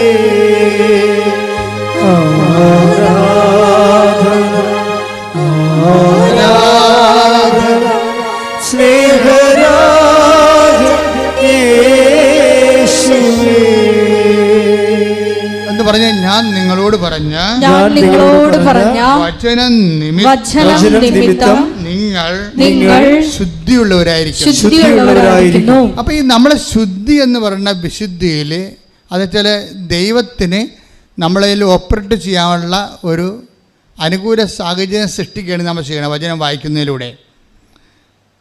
ദൈവത്തിന് ഇപ്പം നിങ്ങൾ ഇങ്ങോട്ട് വരുന്ന വഴിക്ക് മുഴുവൻ കാട് പിടിച്ച് കിടക്കണമെന്നുണ്ടെങ്കിൽ നിങ്ങൾ തള്ളി മാറ്റി പൂച്ച ഉണ്ടാ, പട്ടി ഉണ്ടാ, കുറുക്കനുണ്ടാ എന്നൊക്കെ അങ്ങോട്ട് ഇങ്ങോട്ട് നോക്കി എന്ത് സ്ലോ ആയിരിക്കും അല്ലേ? പക്ഷേ നാഷണൽ ഹൈവേയിൽ വന്ന് കൃപാസനത്തിൽ ഇറങ്ങണമെന്ന് എന്ത് സ്പീഡാണ്. ഇതുപോലെ ദൈവത്തിനെയൊക്കെ പെട്ടെന്ന് പോയി ഇറങ്ങാൻ വേണ്ടിയാണ് നമ്മൾ റോഡ് റെഡിയാക്കണത്. അതാണ് വചനം വായന എന്ന് പറയണത്. അരമണിക്കൂർ വചനം വായിക്കണം. അരമണിക്കൂർ എന്ന് വെച്ചാൽ നിങ്ങൾക്ക് അരമണിക്കൂറല്ലേ പറ്റത്തുള്ളതെന്ന് വിചാരിച്ചുകൊണ്ടാണ് അങ്ങനെ പറയണത്. അഭിഷേകം കിട്ടിയാൽ എത്ര മണിക്കൂർ വേണമെങ്കിൽ വായിക്കാം. അത് ഏറ്റവും ഡിഫിക്കൽട്ട് ടൈമിലാണ് വചനം വായിക്കുമ്പോൾ പെട്ടെന്ന് കത്തണത്. നിങ്ങൾക്കറിയാം വചനം നമ്മൾക്ക് പല കാലാവസ്ഥയിൽ വായിക്കാം. നമുക്കൊരു സന്തോഷമായിരിക്കുന്ന കാലത്ത് വായിച്ചു കഴിഞ്ഞാൽ അത് സ്ലോ പ്രോസസ്സിങ് ആയിരിക്കും. നമുക്കിപ്പോൾ ഭർത്താവ് നമുക്ക് 2 അടി വെച്ച് തന്നിട്ട് അയാൾ പോയി വെള്ളം അടിച്ച് വന്നിട്ട് പിന്നെയും ഉടമ്പടി എടുത്തിട്ടും പോയി അയാൾ വെള്ളം അടിച്ച് ഈ പണ്ടാരത്തിൻ്റെ ആണ് ഈ കുടുംബം നശിപ്പിച്ച് തേച്ച് കഴുകുക. ഇയാൾ ചത്തെങ്കിൽ നമുക്ക് ഇയാളില്ലാതെ ഉടമ്പടി എടുക്കാൻ വരുന്നതെന്ന് പറയും. കാര്യം പൊറുതിമുട്ടിട്ട് പറഞ്ഞു പോണതാണേ. പുള്ളി വന്നിട്ടില്ല. ഇയാൾ എന്ത് ചെയ്യണമെന്ന് വെച്ച് കഴിഞ്ഞാൽ ഇയാൾ ഇങ്ങനെ ഒരു സിറ്റുവേഷൻ നീയെങ്കിൽ നീ കർത്താവ് ഈ മനുഷ്യനെ സ്നേഹിക്കാൻ എനിക്ക് അഭിഷേകം തരാൻ വേണ്ടി പ്രാർത്ഥിക്കണം, എന്നിട്ടിരുന്ന് വചനം വായിക്കണം. എല്ലാവരും വചനം വായിച്ചപ്പോൾ ദൈവം രക്ഷപ്പെടുത്തി എപ്പോഴാണെന്ന് അറിയാമോ? നിങ്ങളെ നിറഞ്ഞ കണ്ണോടി വായിച്ച കാലവും ചിരിച്ച ചിരിയോടെ വായിച്ച കാലവും 2 ഹാർവസ്റ്റിംഗ് ആണ്. ഒന്ന് 30 മേനിയും ഒന്ന് 60 മേനിയുമാണ്. നിറഞ്ഞ കണ്ണോടെ വചനം വായിച്ചതും ചിരിച്ചുകൊണ്ട് സന്തോഷിച്ച് വചനം വായിച്ചതും 2 മേനിയാണ്. ചിരിച്ചുകൊണ്ട് വായിക്കണം 30 മേനിയും, നിറഞ്ഞ കണ്ണോടെ വായിച്ചാൽ 60 മേനിയുമാണ്. വെച്ചാൽ അതായത് ഇപ്പം നീ രോഗിയായി, നീ കുറച്ച് കിടപ്പിലായെന്ന് വിചാരിച്ചു. ഇടയ്ക്ക് കിടപ്പിലാകണം നല്ലതാണ്. അയ്യോ ഞാൻ ഉടമ്പടി എടുത്തിട്ട് ഞാൻ കിടപ്പിലായെന്ന് ചോദിച്ചില്ലേ? കിടപ്പിലായെന്ന് വെച്ചാൽ ദൈവത്തിൻ്റെ അടുത്തേക്ക് നമ്മളെ കുറച്ചുകൂടി ഉത്തരവാദിത്തങ്ങൾ കുറച്ച് ദൈവത്തിൻ്റെയൊക്കെ അടുപ്പിച്ച് പ്രാർത്ഥിക്കാനുള്ള അവസരം കിട്ടിയെന്ന് മാത്രമേ അർത്ഥമുള്ളൂ. ഞാൻ 2.5 മാസമൊക്കെ ആശുപത്രി കിടക്കുന്നുണ്ട്. ഒന്ന് ചിന്തിച്ച് നോക്കിയാൽ 2.5 മാസം ഗവൺമെൻറ് ആശുപത്രി കിടന്നുള്ള അവസ്ഥ എന്തായിരിക്കും? അപ്പം നമ്മൾക്കറിയാം, ബ്രദറായിരുന്ന സമയത്തും അച്ഛനായ സമയത്ത് പോലും ഞാൻ 1.5 മാസമൊക്കെ അച്ഛനായിട്ട് പോലും 1.5 മാസം ആശുപത്രി കിടന്നിട്ടുണ്ട്. ഈ മതിലകം ആശുപത്രിയിൽ അപ്പുറത്ത് മന്ദിരം ആശുപത്രി കിടന്നിട്ടുണ്ട്. അത് 1-2 ആഴ്ചയില്ലയോ? അപ്പോൾ ബ്രോങ്കൈറ്റിസ് അഫെക്ഷൻ ഇത് വന്നു കഴിഞ്ഞാൽ തൊണ്ട പഴുത്ത് ശ്വാസത്തിൽ കഫം കയറി കഴിഞ്ഞാൽ പിന്നെ ന്യൂമോണിയായി ടൈഫോയിഡ് വരെ ചാകണവരെ എത്തിയിട്ടേ തിരിച്ചു വരത്തുള്ളൂ. അപ്പോൾ ഈ കാലങ്ങളിലെല്ലാം പ്രെയർ ചെയ്യും ശരിക്കും. നമ്മൾക്ക് അല്ലെങ്കിൽ എന്തുമാത്രം ഫോൺ വിളിയും, എന്തുമാത്രം ആൾക്കാർ നമ്മളെ മീറ്റിങ്ങിന് വിളിക്കുന്ന, അവിടെ വിളിക്കണേ, ബിഷപ്പ് ഹൗസ് വിളിക്കണേ, നാട്ടിൽ വിളിക്കണേ, വെഞ്ചരിക്കാൻ വിളിക്കണേ, നമുക്ക് തന്നെ നമ്മളെ കിട്ടാനില്ല. പിന്നെയാണ് നമുക്ക് ദൈവത്തിന് നമ്മളെ കിട്ടണത്. നമുക്ക് തന്നെ നമ്മളെ കിട്ടണില്ല, പിന്നെ എങ്ങനെ ദൈവത്തിന് കിട്ടണത്? അപ്പോൾ നമ്മൾ പറയുന്നത് സമയമില്ല എന്നൊക്കെ പറയും. പക്ഷേ ചില സമയത്ത് നമ്മൾ ആശുപത്രി കൊണ്ടിടും. അതിൻ്റെ അർത്ഥം എന്താണ്? നിനക്ക് ആവശ്യത്തിന് സമയം ഞാൻ എഴുതി തന്നിരിക്കണം എന്നാണ് പറയണത്. ഇനി കാര്യം ഒരിക്കലും ഒരു സംഭവം നടക്കും. അതൊക്കെ നിങ്ങൾ അറിയണം നല്ലതായിരിക്കും തോന്നണേ. ഞാനിങ്ങനെ ഈശോ തന്നെ പോലെ പറഞ്ഞുകൊണ്ടിരിക്കുകയാണ്. ഒരിക്കലും എനിക്ക് നല്ല പനി കയറി, പണ്ടാരം പിടിച്ച പനി. അപ്പോൾ എനിക്ക് അപ്പം അന്ന് ആലുവയിൽ സ്റ്റേഷനിൽ നിൽക്കുകയാണ് ഞാൻ. എന്തോ ഇപ്പോൾ സെമിനാരിയിൽ നിന്ന് വാങ്ങിക്കാൻ വേണ്ടി ഇറങ്ങിയതാണ്. ഈ വ്യാഴാഴ്ചയാണ്. അപ്പോൾ അവിടെ നിന്ന് വ്യാഴാഴ്ചയാണ് ഈ ചീപ്പ് പൗഡർ സോപ്പൊക്കെ വാങ്ങിക്കണത്. അപ്പം അങ്ങനെ ഇറങ്ങിപ്പോയി. പക്ഷേ എനിക്ക് തിരിച്ച് സെമിനാരി പോകാൻ പറ്റണില്ല. പനി തലക്ക് കൊണ്ട് എന്നിട്ട് സർവാംഗം വിറക്കുകയാണ്. വിറച്ച അവസാനം ഞാൻ ആ പ്രൈവറ്റ് ബസ്സിൽ തിരിച്ചു വരാൻ നേരത്ത് ആ ജനകീയ വടിയെ തൂങ്ങി നിൽക്കുകയാണ്. ആൾക്കാർ നല്ല ഇടിയാണ് ബസ്സിനകത്ത്. അപ്പോൾ ഞാൻ അവരോട് ചോദിച്ചു, ഇവിടെ എവിടെയെങ്കിലും ഈ ബസ് പോണ റൂട്ടിൽ എവിടെയെങ്കിലും ആശുപത്രി ഉണ്ട്? അപ്പോൾ എന്നോട് പറഞ്ഞു അശോകപുരത്തുണ്ടെന്ന് പറഞ്ഞു. ഉടനെ ഞാൻ അശോകപുരത്തിലേക്ക് വണ്ടി ഇപ്പോൾ ആ റൂട്ടിൽ പോകണം. അപ്പോൾ സെമിനാരി കഴിഞ്ഞ് പിന്നെയും പോകണം, പെരുമ്പാവൂർ സൈഡിലേക്കാണ് പോകണം. അപ്പോൾ ആ സൈഡിലേക്ക് പോകണം. അപ്പോൾ ഞാൻ അവിടെ പോയി ഇറങ്ങിയിട്ട് ഞാൻ തിരിച്ച് സെമിനാരിലോട്ടൊന്നും വിളിച്ചില്ല. ബ്രദറാണെന്ന് മാത്രം കാഷ്വാലിറ്റി പറഞ്ഞ് അവിടെ അഡ്മിറ്റ് ചെയ്ത് ആരുമില്ല. കാര്യം ബോധമില്ലാത്തൊരു കണ്ടീഷനാണ്. പിന്നെ അവർ ഇഞ്ചക്ഷനൊക്കെ തന്നെ കിടത്തി. ഞാൻ പിറ്റേ ദിവസം സെമിനാരിലോട്ട് വിളിച്ച് അവിടെ ആർക്കും ഇവിടെ വന്ന് നിൽക്കാനൊന്നും പറ്റത്തില്ല. എൻ്റെ അമ്മയ്ക്ക് നാട്ടിൽ നിന്നും വരാൻ പറ്റത്തില്ല. കാര്യം അമ്മയ്ക്ക് ചെവി കേൾക്കാൻ പറ്റാത്ത കാരണം പുറത്ത് പോകത്തില്ല. അപ്പോൾ അതിനേക്കാൾ ഗതികേടാകും. അപ്പോൾ കൂടെ നിൽക്കാൻ ആരുമില്ല. സെമിനാരിലാണെങ്കിൽ പരീക്ഷയുമാണ്. സെമിനാരിൽ പരീക്ഷ കാരണം അവരാർക്കും ഇവിടെ നിൽക്കാൻ പറ്റും. അപ്പം ഞാനും ഉണ്ട്, എൻ്റെ കട്ടിലുമുണ്ട്. അപ്പോൾ എന്നോട് അവിടുത്തെ ഇൻഫർമേരിയൽ എന്ന് പറഞ്ഞ ഒരാളാണ് ഈ ചികിത്സിക്കേണ്ടത്. നമ്മളാണ് സെമിനാരിൽ നിന്ന് വല്ല കൊണ്ടും തരണത്. അയാളാണ് ഇവിടെ നോക്കണം, പുതപ്പ് വേണം എന്നൊക്കെ ചോദിക്കണതും. അപ്പം ഞാൻ പറഞ്ഞ് കിങ് ജെയിംസ് വേർഷൻ ബൈബിൾ എടുത്തുകൊണ്ട് വരാൻ പറഞ്ഞു. കിങ് ജെയിംസ് വേർഷനാണ് ഏറ്റവും ടോപ്പ് ബൈബിള്, എംപാറ്റിക് റോയൽ ഇംഗ്ലീഷിൽ കിടക്കണ. അപ്പോൾ അത് ഞാൻ കഴിഞ്ഞ ദിവസം അടുത്ത ദിവസങ്ങളാണ് വാങ്ങിച്ചിരിക്കുന്നത്. അപ്പോൾ എനിക്കത് കണ്ടപ്പോൾ എനിക്ക് ഇഷ്ടപ്പെട്ട് ഞാൻ ആ ബൈബിളൊന്നും എടുത്ത് വരാൻ പറഞ്ഞു. അതേ ഞാൻ ചോദിച്ചോളൂ, വേറെ ഒന്നും ചോദിച്ചില്ല. ബ്രദർ ആ ബൈബിൾ തന്നിട്ട് ബ്രദർ പോയി. പനിയൊക്കെ എല്ലാവർക്കും നാട്ടിൽ വരുന്നതല്ലേ, അതൊന്നും അവർക്ക് പ്രശ്നമില്ല, എനിക്കും പ്രശ്നമില്ല. ആരും നിൽക്കണമെന്ന് എനിക്ക് താല്പര്യമില്ല. കാര്യം ആരെയും ബുദ്ധിമുട്ട് നമ്മളെന്തിനാണ് കൂടെ നടത്തുന്നത്? ഞാൻ ഈ ടൈം മുഴുവനും ഒരു 72 മണിക്കൂർ പനിയുമായിട്ടുള്ള യുദ്ധമായിരുന്നു. 104 103 പനിക്ക് അഡ്മിറ്റ് ചെയ്തതാണ്. എന്നിട്ട് അവിടെ കിടന്ന് ഉള്ള ഓർമ്മയിൽ ഈ ബൈബിൾ മുഴുവനും വായിച്ച്, കിങ് ജെയിംസ് വേർഷൻ ഇംഗ്ലീഷ് മുഴുവൻ വായിച്ച് 72 മണിക്കൂർ കൊണ്ട് അത് വായിച്ചു തീർത്ത്. പക്ഷേ ഇന്നും അതിൻ്റെ അഭിഷേകം എന്താണെന്ന് പറഞ്ഞറിയിക്കാൻ പറ്റത്തില്ല. എന്നാൽ ഞാൻ അന്ന് തിയോളജിയിലോട്ട് പ്രവേശിച്ചിട്ടില്ല, ഫിലോസഫി പഠിക്കുന്ന കാലമാണ്. അപ്പോഴേ ആ കാലത്താണ് ഇത് വായിച്ചിരിക്കണത്. അപ്പോൾ ഇത് വായിച്ചോടുകൂടി അന്ന് മുതൽ എനിക്ക് മനസ്സിലായി ഈ ബൈബിള് നമ്മൾ പറയണ പുസ്തകമല്ലെന്ന് മനസ്സിലായി. കർത്താവിനെ പഠിപ്പിച്ചതാണ് ശരിക്കും, എന്നെ മാറ്റി നിർത്തി പഠിപ്പിച്ചതാണ്. അതായത് ഇത് നമ്മൾ പറയുന്ന ഒരു അറിവ് തരണത് യേശുവിൻ്റെ ജീവചരിത്രമോ ഒന്നുമല്ല, അതൊക്കെ അതിൻ്റെ അകത്തുണ്ട്. പക്ഷെ അതിനേക്കാളെല്ലാം ഉപരി ഈ പ്രപഞ്ചത്തെ നയിച്ച് ഭരിക്കുന്ന ശക്തിയുടെ ശ്വാസനിശ്വാസങ്ങളാണ് നമ്മളെ ഇങ്ങനെ എംപവർ ചെയ്യണത്. അതിനാണ് അഭിഷേകം എന്ന് പറയണത്. അപ്പോൾ ബൈബിൾ എടുക്കുമ്പോൾ തന്നെ നിങ്ങൾ കിസ് ചെയ്യണം. എന്നിട്ട് ഇരുന്നുണ്ട് ഇഷ്ടമുള്ള തുറന്ന് വായിച്ചാൽ മതി. ബൈബിളിനൊരു ഗുണമെന്ന് പറയണത് നീ വലത്തോട്ട് ഇടത്തോട്ട് തിരിയുമ്പോൾ പിന്നെ ആ ടെക്സ്റ്റ് 30 എടുത്ത് 30-21 ശ്രുതികട ഹല്ലേലൂയ ഹല്ലേലൂയ ഹല്ലേലൂയ ഹല്ലേലൂയ യേശുവേ നന്ദി ഹല്ലേലൂയ ഹല്ലേലൂയ ഹല്ലേലൂയ. യേശയ്യ 30:21 നീ വലത്തോട്ടോ ഇടത്തോട്ടോ തിരിയുമ്പോൾ പറഞ്ഞേ, നീ വലത്തോട്ടോ ഇടത്തോട്ടോ തിരിയുമ്പോൾ നിന്റെ കാതുകൾ പിന്നിൽ നിന്ന് ഒരു സ്വരം ശ്രവിക്കും. ഇതാണ് വഴി ഇതിലേ പോവുക. അപ്പം കാണാത്ത ഇടങ്ങളിൽ നിന്ന് കിട്ടുന്ന, ഇപ്പോൾ നമുക്ക് പിന്നിൽ എന്ന് പറയുമ്പോൾ കാണാൻ പറ്റത്തില്ലല്ലോ അല്ലേ, മുമ്പിലാണ് കാണാൻ പറ്റും. അപ്പോൾ കാണാൻ പറ്റാത്ത ഇടങ്ങളിൽ നിന്ന് പിന്നെ റീസണബിൾ അല്ലാത്ത കാര്യങ്ങൾ, അതാണ് ബൈബിളിൽ പിന്നിലെന്ന് പറയുന്നതാണ്. അപ്പം യുക്തിപരമായിട്ട് നമുക്ക് കാണാവുന്നത് മനസ്സിലാക്കാവുന്നതൊക്കെ ഉണ്ട്. പക്ഷെ പിന്നിലെന്ന് പറയുമ്പോൾ നമുക്കൊരു യുക്തിയുമില്ല, നമ്മൾ കാണുന്നില്ല, നമുക്കവിടെ ഒരു ടാഞ്ചിബിളായിട്ട് യുക്തിസഹമായിട്ട് ഉള്ള ഒരു സ്പേസ് അല്ല. പിന്നിൽ നിന്നാണ് ഈ സ്വരം കേൾക്കുന്നത്. ചില സമയത്ത് നമ്മൾക്ക് ബുദ്ധിപരമായ നമ്മുടെ അറിവ്, മുന്നറിവ്, നമ്മുടെ അറിവ് എല്ലാം അതിൻ്റെ അപ്പുറത്ത് എപ്പോഴും ബൈബിളിൽ നിന്ന് ദൈവത്തിന് ഒരു പിന്നുണ്ട്. എന്നുവെച്ചാൽ പുറകുവശം മനുഷ്യനെ കണ്ണോ കാതോ കൊണ്ട് കണ്ണോ കൊണ്ടോ കൈകൊണ്ടോ ഇന്ദ്രിയങ്ങൾ കൊണ്ടോ മനസ്സിലാക്കാത്ത ഒരു അഭവമായ അജ്ഞാതമായ കോണിൽ നിന്നുകൊണ്ട് ദൈവം നമ്മളോട് സംവേദിക്കും. അതിൻ്റെ അകത്ത് ഒരു സാധനമാണ് അതിലൊരു സംഭവമാണ് ബൈബിൾ എന്ന് പറയണത്. അപ്പം ഇപ്പം നമ്മൾക്ക് പഠിച്ചവരോട് പറയുകയാണെങ്കിൽ അവർ ചിരിക്കും ഉടനെ. ബൈബിളിൽ നിന്ന് കർത്താവ് പറഞ്ഞെന്നൊക്കെ അല്ലേ ആൾക്കാർ പറയണത്. ആൾക്കാരുടെ അനുഭവങ്ങൾ ഔദ്യോഗിക സഭയുടെ അനുഭവങ്ങളെക്കാൾ മുകളിലാണ് ഇപ്പോഴേ. പക്ഷെ ഔദ്യോഗിക സഭയ്ക്ക് അത് അറിയത്തില്ല. ഞാനിപ്പോൾ അച്ഛനായ കാലം മുതൽ 38 കൊല്ലം മുതൽ 37ാമത്തെ കൊല്ലം മുതൽ ജനങ്ങളുടെ കൂടെയാണ്. അപ്പോൾ ജനങ്ങളുടെ ആധ്യാത്മിക അനുഭവങ്ങളെക്കുറിച്ച് എനിക്ക് നല്ല ധാരണയാണ്. അപ്പോൾ ആധ്യാത്മിക അവരുടെ സിമ്പിളായിട്ടുള്ള കോംപ്ലിക്കേറ്റഡ് അനുഭവങ്ങളാണ് ജനങ്ങൾക്കുള്ളത്. സിമ്പിളാണ്, പക്ഷേ കോംപ്ലിക്കേറ്റഡ് അനുഭവങ്ങളാണ് ഉള്ളത്. ഈ അനുഭവ തലങ്ങളെ അറിയണമെന്നുണ്ടെങ്കിൽ നമ്മുടെ ഈ ബുദ്ധി നമ്മൾ അഡ്ഹിയർ ചെയ്യേണ്ടി വരും. അത് അക്കാഡമിക്കായിട്ടുള്ള ആൾക്കാർക്ക് അത് ഈ ജന്മത്തിൽ പറ്റത്തില്ല. അതാണ് സഭയെ ദൈവം നയിച്ചത് എല്ലാം. ഈ കഴിഞ്ഞ 500 കൊല്ലത്തെ ചരിത്രം എടുത്തു കഴിഞ്ഞാൽ ഇപ്പോൾ വിൻസെൻ്റ് ഡി പോൾ അതൊരു ലേമനാണ് തുടങ്ങിയത്, സഭയെ നയിച്ചത്. അതുപോലെ തന്നെ നമ്മളുടെ ഇതില്ലേ BCC, അതും തുടങ്ങണത് അൽമേര തുടങ്ങിയത്, അല്ലാതെ സിനഡല്ല തുടങ്ങിയത്, അൽമേര തുടങ്ങിയത്.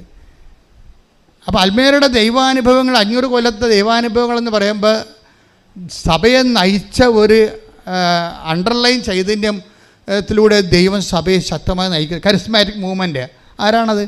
അത് എന്തെങ്കിലും ഒരു സിനഡ് കൂടിയിട്ട് തീരുമാനിച്ചതാണ്? അല്ല, അതൊരു ലേമൻ മൂവ്മെൻറ്റാണ്. സഭയെ നവീകരിച്ച ശക്തിപ്പെടുത്തിയ എല്ലാ മൂവ്മെൻറ്റുകളും നമ്മുടെ ജ്ഞാനസ്ഥാനത്തിൻ്റെ പിൻബലത്തിൽ ദൈവം അൽമേരെ ശക്തിപ്പെടുത്തിക്കൊണ്ട് ദൈവം തുടങ്ങി വെച്ച ദൈവത്തിൻ്റെ സ്വന്തം സംരംഭങ്ങളാണ്. അതിലൂടെയാണ് സഭ ഇത്രയും നാൾ നയിച്ച് ഭരിച്ച് പോന്നിരിക്കുന്നത്.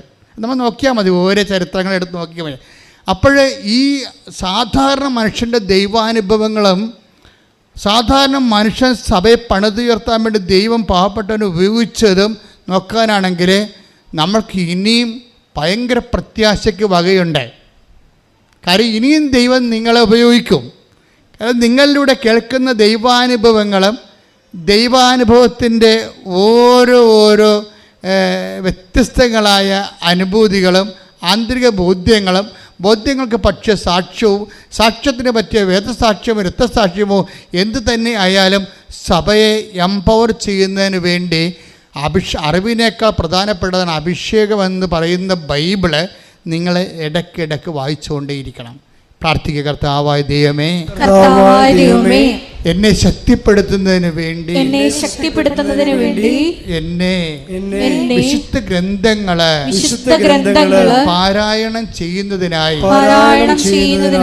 അങ്ങനെക്ക് പ്രത്യേക അഭിഷേകം നൽകണമേ.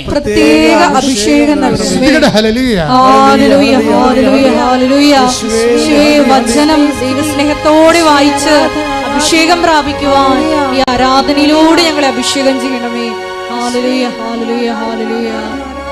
സത്യവചനം, നിത്യവചനം, മണ്ണിൽ രക്ഷയേകും തിരുവചനം. സത്യവചനം, നിത്യവചനം, മണ്ണിൽ രക്ഷയേകും തിരുവചനം. ഇന്നലെയുമെന്നും എന്നെന്നും ജീവിക്കുന്ന ദിവ്യവചനം. ഇന്നലെയുമെന്നും എന്നെന്നും ജീവിക്കുന്ന ദിവ്യവചനം. പരിശുദ്ധ പരമദിവ്യകാരുണ്യത്തിന് ആരാധനയും സ്തുതിയും പുകഴ്ചയും ഉണ്ടായിരിക്കട്ടെ. നിങ്ങളുടെ സഭയെക്കുറിച്ച് തീഷ്ണതയുണ്ടാകണം. നിങ്ങളുടെ കുടുംബത്തെക്കുറിച്ച് മാത്രമല്ല. കാര്യം സഭയുടെ ഏറ്റവും ചെറിയ ഘടകമാണ് കുടുംബം. അപ്പോൾ എൻ്റയർ ചർച്ചിനെക്കുറിച്ച് നിങ്ങൾക്ക് എപ്പോഴും സങ്കടവും എനിക്ക് പണ്ടുണ്ടായിരുന്ന സാധനമാണ്. എപ്പോഴും സഭയെക്കുറിച്ച് ചിന്തിച്ചും ആലോചിച്ചും പ്രാർത്ഥിച്ചും സഭയുടെ വലിയ വലിയ വാർത്തകളിൽ സന്തോഷിച്ചും ഒക്കെ ദൈവത്തെ ഇഷ്ടപ്പെട്ടു പോയൊരു കാലമുണ്ട്. അപ്പം നിങ്ങൾക്ക് സഭയെ ഇഷ്ടപ്പെട്ടു പോയാൽ സഭയിൽ ചിലപ്പോൾ എന്തെങ്കിലുമൊക്കെ ഞങ്ങളെപ്പോലുള്ള ആൾക്കാരല്ലേ സഭ, അത് നിങ്ങളിൽ നിന്ന് വന്ന ആൾക്കാരാണല്ലേ, ഞങ്ങളാരും ചന്തലിൽ നിന്ന് ചൊവ്വയിൽ നിന്ന് വന്ന ആൾക്കാരല്ല, നിങ്ങളൊക്കെ പെറ്റ് വീട്ടിൽ വളർത്തിയിട്ട് സഭയിൽ ചെന്ന ആൾക്കാരാണ്. അപ്പം ഞങ്ങൾക്ക് എന്തെങ്കിലും കുഴപ്പമുണ്ടെങ്കിൽ അതൊക്കൊന്നും നിങ്ങൾക്ക് കുഴപ്പമുണ്ടായിട്ടുണ്ടെന്ന് എൻ്റെ അർത്ഥം. അപ്പോൾ അത് ഒരുമിച്ച് സഹിച്ചാൽ മതി, അല്ല ആരും പഴിച്ചായിട്ടൊരു കാര്യമില്ല. നമുക്ക് ചെയ്യേണ്ടത് ഒരുമിച്ച് സഹിക്കുന്നതിനേക്കാൾ ഉപരി ഒരുമിച്ച് പ്രാർത്ഥിക്കണം. എന്തെങ്കിലും വിഷയം സഭയിൽ കേട്ടാൽ അത് സാത്താൻ അത് മുതലെടുക്കും. സഭയിലേക്ക് വിശ്വസിക്കാൻ ആശയം അർപ്പിച്ചവർക്ക് അവരുടെ അവലംബങ്ങൾ തകർക്കുന്നതിന് വേണ്ടി സാത്താൻ അങ്ങനെ ഉപയോഗിക്കും. ഇപ്പോൾ ചിലർക്ക് മാനസികമായ വിഭ്രാന്തികൾ കുഞ്ഞുനാൾ മുതലേ ഉണ്ടാവും. ഇപ്പോൾ 2-3 കന്യാസ്ത്രീമാരൊക്കെ ആത്മഹത്യ ചെയ്തില്ലേ? അപ്പോൾ നിങ്ങളൊക്കെ കന്യാസ്ത്രീമാർ ആത്മഹത്യ ചെയ്താൽ അതല്ല എന്താ കാര്യം? ആർക്കെങ്കിലുമൊക്കെ ഈ കുടുംബപരമായിട്ട് ഈ ആത്മഹത്യാ പ്രവണതകളുണ്ടാവും. ആ പിടികിട്ടത്തില്ല, നമുക്ക് ഇവരെ എടുക്കണ കാലത്തൊന്നും പിടികിട്ടത്തില്ല. അവർ വളർന്ന് ഒരു പ്രത്യേക സാഹചര്യത്തിലൂടെ പോകുമ്പോൾ മാത്രമേ അവരുടെ ആ മനസ്സിൻ്റെ ബലക്ഷയങ്ങൾ അവരെ തളർത്തിയിട്ട് അവർ അതിൻ്റെ ആ വികാരം അനുസരിച്ച് പ്രവർത്തിച്ചു പോകും. അപ്പോൾ നമുക്ക് സങ്കടമൊക്കെ വരും. സങ്കടമൊന്നും വരണ്ട, അവർ പേഷ്യൻ്റാണ്, അല്ലെങ്കിൽ നമ്മളുടെ കുടുംബത്തിൽ തന്നെ പോയിട്ടുള്ളവരാണ്. പിന്നെയുള്ള കാര്യങ്ങൾ ഫിൽറ്ററിംഗ് ഒന്നും നടക്കത്തില്ല. പണ്ടൊക്കെ ഫിൽറ്ററിങ് നടക്കുമായിരുന്നു, ഇന്നിപ്പോൾ ദൈവവിളി കുറവായത് കാരണം ഫിൽറ്ററിങ് നടക്കത്തില്ല. പിന്നെ നിങ്ങളാണെങ്കിൽ വെച്ചാൽ ദൈവത്തോട് സ്നേഹമില്ല, നിങ്ങളൊരു വയറ്റിപ്പിഴപ്പ് ക്രിസ്ത്യാനിയായിട്ട് അങ്ങ് ജീവിക്കുകയാണ്. അതെനിക്ക് ഓരോ ദൈവത്തിന് ഇപ്പോൾ ഒരു 4 മക്കളുള്ളവർ അല്ലെങ്കിൽ 3 മക്കളുള്ളവർ 2 മക്കളുള്ളവർ ഒരാളെ ദൈവത്തിന് കൊടുക്കണമെന്ന് പറഞ്ഞ് മാതാപിതാക്കന്മാരെ പ്രാർത്ഥിക്കുകയാണെങ്കിലുണ്ടല്ലോ, തീർച്ചയായിട്ടും ദൈവം ആ പ്രാർത്ഥന കേൾക്കും. ഇവർ പ്രാർത്ഥിക്കത്തില്ല. എങ്ങനെ അച്ഛനാക്കരുത്, എങ്ങനെ കന്യാസ്ത്രീ ആക്കരുതെന്നാണ് നിങ്ങൾ മനസ്സിൽ പ്ലാൻ ചെയ്യണത്. 6 പ്രസവിച്ചാലും 7 പ്രസവിച്ചാലും നിങ്ങൾ തന്നെ വേണം. ഈ നിങ്ങൾ പ്രസവിച്ച സംഭവത്തിന് നിങ്ങൾ തന്നെ ഉപയോഗിക്കണമെങ്കിൽ പന്നിയല്ലേ പ്രസവിച്ച കുഞ്ഞുങ്ങളെ തിന്നണത്, ദൈവത്തിന് കൊടുക്കണ്ടേ? ഈ പ്രസവിച്ച് കഴിയുമ്പോൾ പന്നി വളർത്തുന്ന ആൾക്കാർ എന്താ ചെയ്യണത്? പ്രസവിക്കുകയാണെങ്കിൽ പന്നിയുടെ സ്വരത്തിന് വ്യത്യാസം ഉണ്ടാകും. അപ്പോൾ തന്നെ പന്നിയുടെ ആൾക്കാർ മുതലാളി എന്നിട്ട് അടുത്ത് നിൽക്കും, പ്രസവിക്കണ എടുത്ത് മാറ്റും. അല്ലെങ്കിൽ ഗർഭച്ചൂലെന്നും പറഞ്ഞുകൊണ്ട് ഈ സാധനം അതിനെ തിന്നും. നമ്മുടെ മക്കളെ നമ്മുടെ വീട്ടിൽ തന്നെ നിർത്തി ജോലി മേടിച്ച് കൊടുത്ത് അവരുടെ പണം കൊണ്ട് നമ്മൾ തന്നെ ജീവിക്കുക. സഭയെ വളർത്താൻ വേണ്ടി നിങ്ങൾ ദൈവവിളിക്ക് കൊടുക്കുന്നില്ലെങ്കിൽ ദൈവത്തിൻ്റെ തിരുസേന നിങ്ങൾ ആരാണെന്നൊന്നും ഞാൻ പറയണില്ല. അത് നിങ്ങൾ കർത്താവിൻ്റെ അടുത്ത് ചെല്ലുമ്പോഴായിരിക്കും അബദ്ധം പറ്റിയ മനസ്സിലായത്. ഒരാളെങ്കിലും ദൈവത്തിന് വേണ്ടി കൊടുക്കേണ്ടതായിരുന്നു എന്നൊന്ന് പ്രാർത്ഥിക്കട്ടെ. കർത്താവേ, ഞാൻ ദൈവവിളി പ്രോത്സാഹിപ്പിക്കുന്ന ഒരു വ്യക്തിയായി അറിയപ്പെടാൻ ആഗ്രഹിക്കുന്നു. കർത്താവേ, എനിക്കിനി പ്രസവിക്കാനോ കുഞ്ഞുങ്ങൾ അങ്ങേക്ക് നൽകാനോ നിവൃത്തിയില്ലെങ്കിലും ആ വിഷയം വെച്ചുകൊണ്ട് മറ്റുള്ളവരെ പ്രോത്സാഹിപ്പിക്കുകയും അവർക്ക് വേണ്ടി പ്രാർത്ഥിക്കാൻ സഭയിൽ നല്ല ദൈവവിളി ഉണ്ടാകാൻ പ്രാർത്ഥിക്കുന്നതിനായി ഞാൻ പരിശ്രമിക്കാം.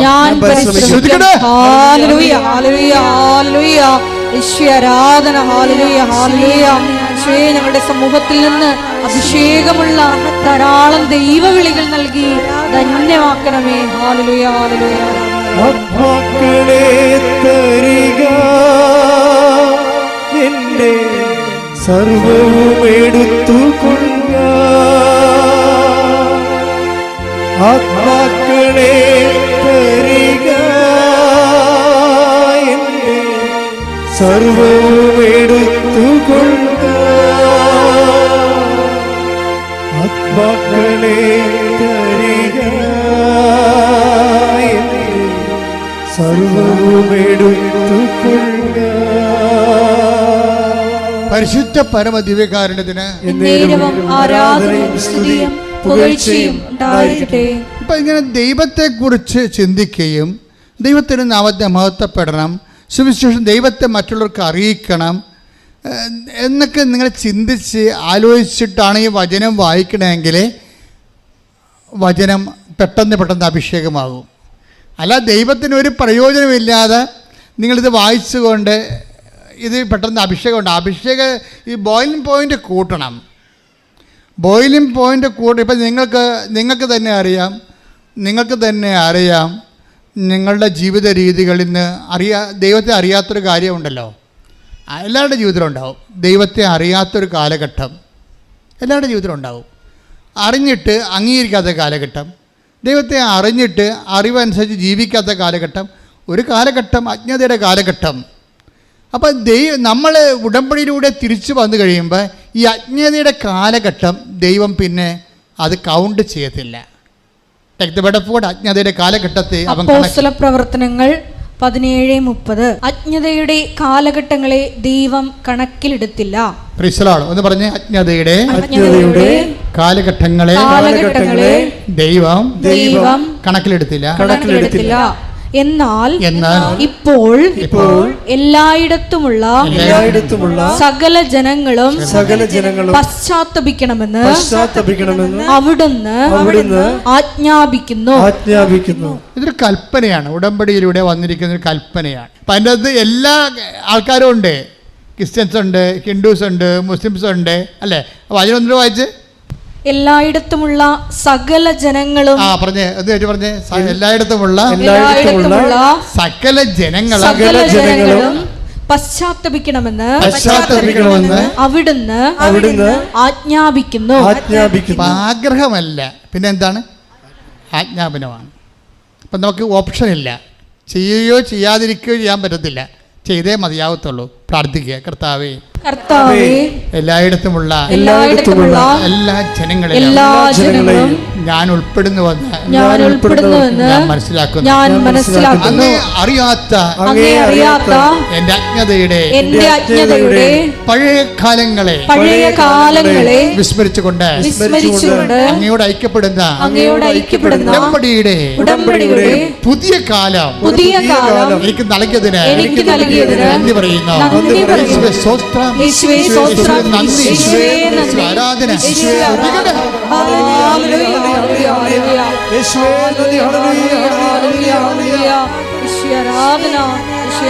അനുതാപമെന്ന വലിയ പരിശുദ്ധാത്മാവിന്റെ കൃപ പങ്കെടുത്ത്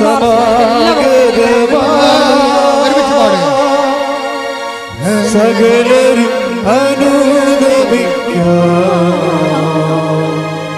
സർവം സമർപ്പിക്കുക.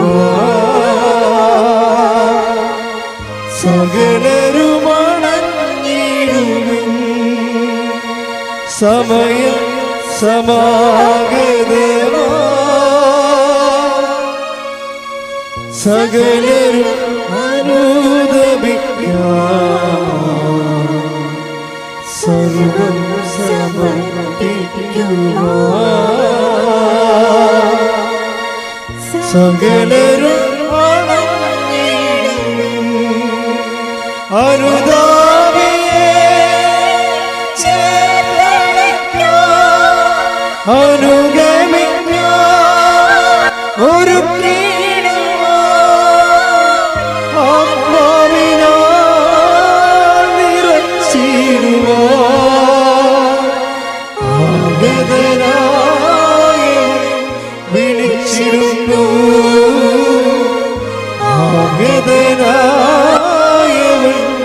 വിളിച്ചിടുന്നു. പരിശുദ്ധ പരമദിവ്യകാരുണ്യത്തിന് നേരവും ആരാധനയും സ്തുതിയും പുകഴ്ചയും ഉണ്ടായിരിക്കട്ടെ. ഉടമ്പടിയുടെ ഏറ്റവും വലിയ വിജയം മറ്റ് പ്രാർത്ഥനകളെ എല്ലാം മനുഷ്യനെ ഓറിയൻറ്റഡ് ചെയ്താണ് വരുന്നത്. പക്ഷെ ഈ ഉടമ്പടി വരുമ്പോൾ അതിൽ ദൈവത്തിൻ്റെ ആഗ്രഹങ്ങൾ കൂടി അതിൻ്റെ അകത്ത് ഉൾച്ചേർന്നിട്ടുണ്ട്. അതുകൊണ്ട് നിങ്ങൾ ദൈവിക കാര്യങ്ങളെ കൂടുതൽ തീക്ഷ്ണതയോടെ ചെയ്യുമ്പോൾ, ഇപ്പം ഞാനിടയ്ക്ക് നമ്മുടെ അച്ഛന്മാരോട് പറയുകയും, പൊതുവേ ഞങ്ങളൊക്കെ ഇരിക്കുമ്പോൾ ഭക്ഷണത്തിലൊക്കെ ഇരിക്കുമ്പോൾ എപ്പോഴും ദൈവിക കാര്യങ്ങളെ ഇവിടെ സംസാരിക്കത്തുള്ളൂ. സാധാരണ എന്തെങ്കിലും മാനുഷികമായ കാര്യങ്ങളിലേക്ക് സംസാരിക്കണമെങ്കിൽ പൊതുവെ ഞങ്ങൾ ഒരുമിച്ച് സംസാരം നിർത്തിയിട്ട് തിരിച്ചു പോരും അതിൻ്റെ അർത്ഥം. അപ്പോഴേ ഞാൻ അച്ഛന്മാരോട് ചില സമയത്ത് പറയുകയും, കർത്താവ് ചോദിച്ചിരിക്കുന്നത് ആര് എനിക്ക് വേണ്ടി പോകും, ആരെ ഞാൻ അയക്കും. Take the word of God. സ്തുതിക്കട്ടെ. ഹല്ലേലൂയ ഹല്ലേലൂയ ഹല്ലേലൂയ ഹല്ലേലൂയ ഹല്ലേലൂയ. യേശുവേ നന്ദി, യേശുവേ സ്തുതി. ഹല്ലേലൂയ ഹല്ലേലൂയ ഹല്ലേലൂയ ഹല്ലേലൂയ ഹല്ലേലൂയ ഹല്ലേലൂയ. യേശുവേ ആരാധന ആരാധന ആരാധന. ഹല്ലേലൂയ ഹല്ലേലൂയ ഹല്ലേലൂയ യേശുവേ സ്തുതി ഹല്ലേലൂയ ഹല്ലേലൂയ ഹല്ലേലൂയ യെശയ്യാ 6:8. യെശയ്യാ 6:8. അതിനുശേഷം കർത്താവ് അരുൾ ചെയ്യുന്നത് ഞാൻ കേട്ടു. ആരെയാണ് ഞാൻ അയക്കുക? ആരാണ് നമുക്ക് വേണ്ടി പോവുക? ആരെയാണ് ഞാൻ അയക്കുക? പിന്നത്തെ ചോദ്യം എന്താണ്? ആരാണ് നമുക്ക് വേണ്ടി പോവുക? ആരെയാണ് ഞാൻ അയക്കുക എന്ന് വെച്ച് കഴിഞ്ഞാൽ അയക്കാനൊരു 1000 ഉണ്ട്. അതൊക്കെ അവരുടെ വയറ്റിപ്പഴപ്പിന് വേണ്ടി പോകുന്ന ആൾക്കാരാണ്. ആരെയാണ് ഞാൻ അയക്കുക? ആരാണ് എനിക്ക് വേണ്ടി പോവുക? അതാണ് പ്രശ്നം. ഉടമ്പടിയിൽ എല്ലാ പ്രാർത്ഥനയിലും അയക്കപ്പെടാൻ വേണ്ടി ഒത്തിരി ആൾക്കാരുണ്ടാവും. ദൈവത്തിന് വലിയ പ്രയോജനമൊന്നും ഉണ്ടാകത്തില്ല. ഉടമ്പടി വരുമ്പോൾ അങ്ങനെയല്ല. ആരാണ് ഞാൻ അയക്കുക, പിന്നെ ആരാണ് എനിക്ക് വേണ്ടി പോവുക. അപ്പം എനിക്ക് വേണ്ടി പോകുന്ന മിഷൻ ഉടമ്പടിയിൽ ഒത്തിരി ഉണ്ട്. ഇത് പല ആൾക്കാർ ചിലർ ചെയ്യും, ഒപ്പിച്ചുണ്ടാക്കും. ചിലർ പിന്നെ ആ കടമ പോലെ നിർവഹിക്കും. ചില ആൾക്കാർ കടമ വേറെ ആൾക്കാരെ ഏൽപ്പിച്ചിട്ട് നോക്കും. എന്നിട്ട് അവരതിൻ്റെ അകത്തുള്ള പ്രാർത്ഥന മാത്രം എടുക്കും. ചില ഈ 2ാം ക്ലാസ്സുകാർ ഒരു 1/2 വയസ്സുള്ള കുഞ്ഞുങ്ങളൊക്കെ ഇല്ലേ, ഈ ഷഡ്ഡിയൊക്കെ ഇട്ട് നടക്കുന്ന കാലത്ത് അവരുടെ മുമ്പിൽ കേക്ക് വെച്ചാലുള്ള അവസ്ഥ എന്താണ്? അവരാ ചെറിപ്പഴം എടുത്ത് തിന്നിട്ടും വീട്ടിൽ പോകും ഇല്ലേ? കേക്ക് നമ്മൾ ബർത്ത്ഡേക്ക് വെക്കുകയാണ്. അപ്പോൾ അതിൻ്റെ അകത്ത് ഐസ്ക്രീമും ഉണ്ടാവും, അതിൻ്റെ അകത്ത് ചെറിപ്പഴം ഉണ്ടാവും. അപ്പോൾ കുഞ്ഞുങ്ങൾ വന്നിട്ട് എന്താ ചെയ്യണത്? ആ ചെറിപ്പഴം എടുക്കും, ഐസ്ക്രീമും എടുത്ത് വെച്ചു. കേക്ക് കഴിക്കത്തില്ല. ഉടമ്പടിയിലുള്ള ഐസ്ക്രീമാണ് ചില ആൾക്കാർക്ക്. ആ പ്രത്യക്ഷീകരണ പ്രാർത്ഥന മാത്രം ചൊല്ലിക്കൊണ്ടിരിക്കും. മനസ്സിലായില്ലേ? പ്രത്യക്ഷീകരണ പ്രാർത്ഥന നമുക്ക് ചെയ്യാൻ പറ്റുന്ന പരിപാടി. അപ്പോൾ അതിപ്പോൾ അങ്ങനെയുള്ളവരെ ഈ തുണിയില്ലാത്ത പിള്ളേരായിട്ട് ദൈവം കാണത്തുള്ളൂ. അപ്പോൾ ഓർത്തേക്കണം, വലിയമ്മ ചേട്ടത്തിമാരൊക്കെ ചെയ്യണം ഇത് തന്നെയാണ്. ദൈവത്തിൻ്റെ മുമ്പിൽ നിങ്ങൾ ശിശുക്കളാണ്. എന്നുവെച്ചാൽ നിങ്ങൾക്ക് ഐസ്ക്രീമും നമുക്ക് ചെയ്യാൻ പറ്റുന്ന പരിപാടി. കഷ്ടപ്പെട്ട ഒത്തിരി ജോലികൾ അതിനകത്തുണ്ട്. ഒന്നാമത്തെ ഉള്ള പ്രശ്നം വെച്ച് കഴിഞ്ഞാൽ ഈ വിശ്വാസം ഇതിൻ്റെ അകത്ത് മെൽട്ടിങ് പോയിൻ്റൊക്കെ ഭയങ്കര വ്യത്യാസമുണ്ട്. എനിക്കറിയാമല്ലോ മെൽട്ടിങ് പോയിൻ്റ് എന്ന് വെച്ച് കഴിഞ്ഞാൽ കൃപയുടെ ഓരോരോ ഗാഠമായ കൃപ, ഡൈല്യൂട്ടായിട്ടുള്ള കൃപ, ഇങ്ങനെ വ്യത്യാസങ്ങളുണ്ട്. ഇതിനൊക്കെ മെൽട്ടിങ് പോയിൻ്റ് വ്യത്യാസം. ഇപ്പോൾ മണ്ണ് ഉരുക്കണമെങ്കിൽ ഒരു 800 ഡിഗ്രി സെൻറ്റിഗ്രേഡ് വെള്ളമാണെങ്കിൽ അത് ബോയിൽ ചെയ്യണമെങ്കിൽ ഒരു 100 ഡിഗ്രി സെൻറ്റിഗ്രേഡിൽ വെള്ളം തിളക്കും. പക്ഷെ മണ്ണ് തിളക്കത്തില്ല. മണ്ണ് തിളക്കണമെങ്കിൽ 800 ഡിഗ്രി വേണം. സ്വർണം തിളക്കണമെങ്കിൽ 1300 മറ്റേ വേണം. അപ്പോൾ ഇങ്ങനെ മെൽട്ടിങ് പോയിൻ്റ് വ്യത്യാസമുണ്ട്. കൃപയുടെ കാര്യത്തിൽ നിങ്ങൾ കിട്ടാൻ പോകുന്ന കൃപയുടെ ക്വാളിറ്റേറ്റീവിൽ മെൽട്ടിങ് പോയിൻ്റ് വ്യത്യാസമുണ്ട്. എന്ന് വെച്ച് കഴിഞ്ഞാൽ കർത്താവിൻ്റെ ഗാഠകൃപയെന്ന് പറയണത് കർത്താവിൻ്റെ പുനരുദ്ധാനത്തിൻ്റെ തനത് കൃപയ്ക്കാണ് ഗാഠകൃപയെന്ന് പറയണത്. റീസൺ, ഈ കർത്താവിൻ്റെ പുനരുദ്ധാനത്തിൻ്റെ ഗാഠകൃപ കിട്ടിയാൽ മാത്രമേ നിത്യയിൽ നമുക്ക് കൂടുതൽ പ്രയോജനം ഉണ്ടാകത്തുള്ളൂ. നിത്യത വെച്ച് നോക്കാതെ നിങ്ങൾ ഒരു മണ്ടത്തോട് കാണിക്കരുത്. ക്രിസ്തു ഇവിടെ വരുന്നതിന് മുമ്പ് തന്നെ ആൾക്കാർ കല്യാണം കഴിക്കുകയും മക്കളുണ്ടാകുകയും PSC ടെസ്റ്റ് എഴുതുകയും ജോലി കിട്ടുകയും ഒക്കെ ചെയ്യുന്നത്. ഇത് മാത്രം ജോലിക്കാരാണ് ഉണ്ടായത്. ക്രിസ്തുവിൻ്റെ കാലത്ത് തന്നെ ഉള്ളവൻ്റെ ജോലി കളയുകയാണ് ചെയ്തത് ക്രിസ്തു ഇല്ലേ? മത്തായിനൊക്കെ അയാൾ നല്ല ബിസിനസ്മാനായിരുന്നു, ടാക്സ് കളക്ടറായിരുന്നു. നീ ഇപ്പോൾ പണിയൊക്കെ നിർത്തി പോരാൻ പറഞ്ഞ്. മത്സ്യത്തൊഴിലാളി 2 വള്ളവും വില ഉണ്ടായിരുന്ന ആളാണ്. 10 ദിവസത്തിൻ്റെ വള്ളമെന്ന് പറഞ്ഞിടത്ത് ഇസ്രായേലിൽ കടപ്പുറത്ത് വെച്ചിട്ടുണ്ട്. ഞാൻ പോയി കണ്ടാണ്. 10 ദിവസത്തിന് വള്ളമാണെന്ന് അറിയാൻ പാടില്ല. ആ 10 ദിവസത്തിൻ്റെ വീടിൻ്റെ അടുത്ത് 2 വള്ളങ്ങൾ വെച്ചിട്ടുണ്ട്. ഇത് 10 ദിവസത്തിൻ്റെ വള്ളമാണെന്ന് അവിടെ എഴുതി വെച്ചിട്ടുണ്ട്. അപ്പോൾ വള്ളവും വിലയൊക്കെ ഉണ്ടായിട്ട് അത്യാവശ്യം ജീവിക്കാൻ മാർഗം ഉണ്ടായിരുന്ന ആൾക്കാരെയാണ് കർത്താവ് പറഞ്ഞ് പണിയൊക്കെ നിർത്തി പോകാം, എൻ്റെ കൂടെ പോകാൻ പറഞ്ഞു. അപ്പോൾ എൻ്റെ കൂടെ പോരുക എന്നുള്ള വർത്തമാനം ക്രിസ്തുവിൻ്റെ യാത്രയിൽ നമ്മുടെ ചില സൗകര്യങ്ങൾ ഉപേക്ഷിച്ചിട്ട് ക്രിസ്തുവിന് വേണ്ടി വേല ചെയ്യുന്ന ഒരു വിഷയമുണ്ട്.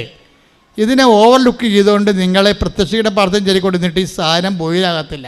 ബോയിലാകും, അത് വെള്ളം പോലെ തിളക്കും, അത്രയേ ഉള്ളൂ. അപ്പോൾ ഈ നമ്മൾക്ക് വേണ്ടത് ഗാഠകൃപയാണ് വേണ്ടത്. ഗാഠകൃപ എന്ന് പറയുന്നത് കൃപ ഇതിൻ്റെതാണ്. അതായത് റിസക്ഷൻ്റെ തനത് കൃപയാണ്.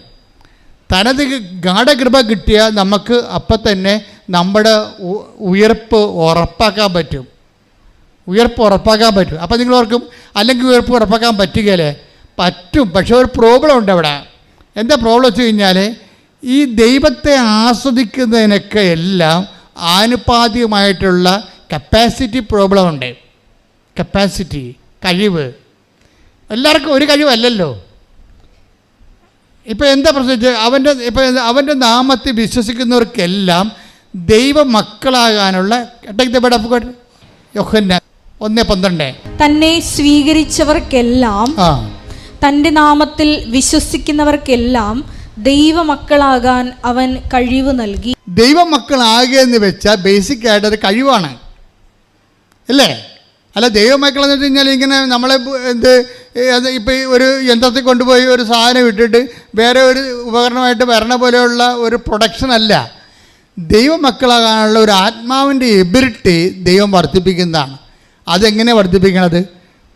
അതിൻ്റെ അകത്ത് പ്രൈമറി ആത്മാവിൻ്റെ എബിലിറ്റി, കഴിവ്, ദൈവമക്കളാകുമ്പോൾ ആ സ്വർഗരാജ്യത്തിന് അവകാശികളാകുന്ന നിത്യത അവകാശം കിട്ടാനുള്ളത് ഒരു കഴിവാണ്.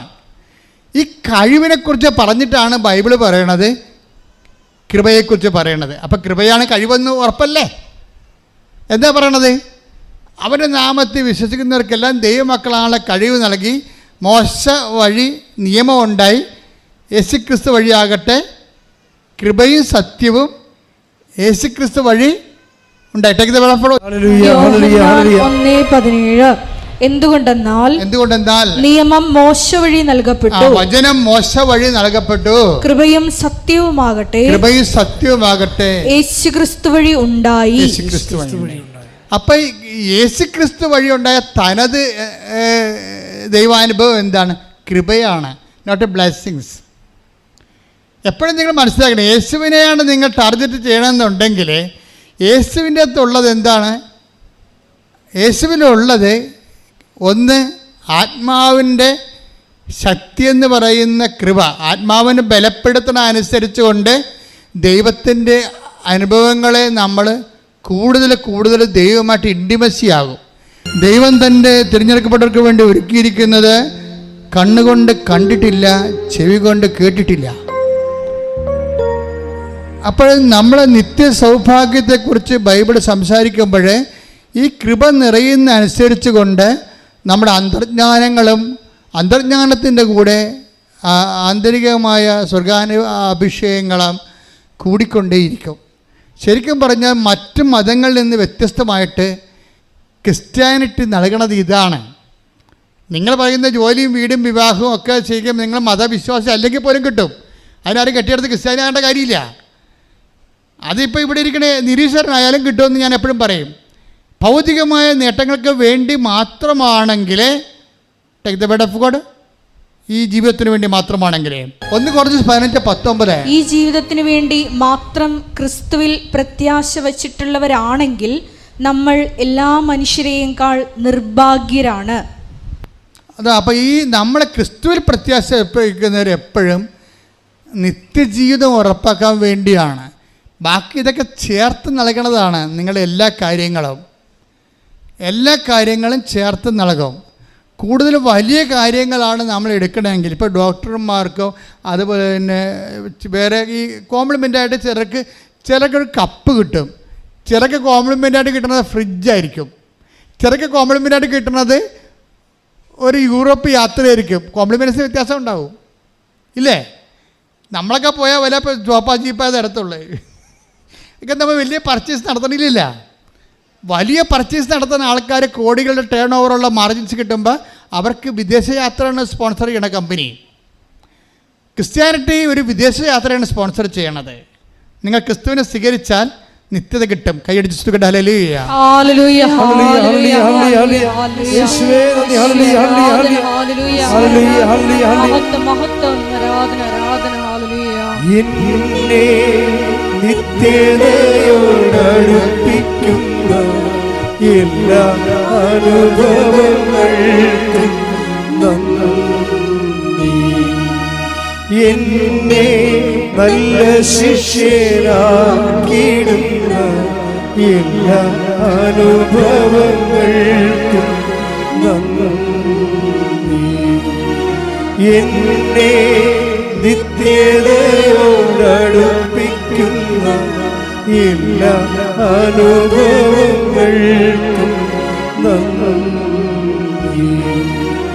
എന്നെ നല്ല ശിഷ്യനാക്കിയിടുന്ന എല്ലാ അനുഭവങ്ങൾക്കും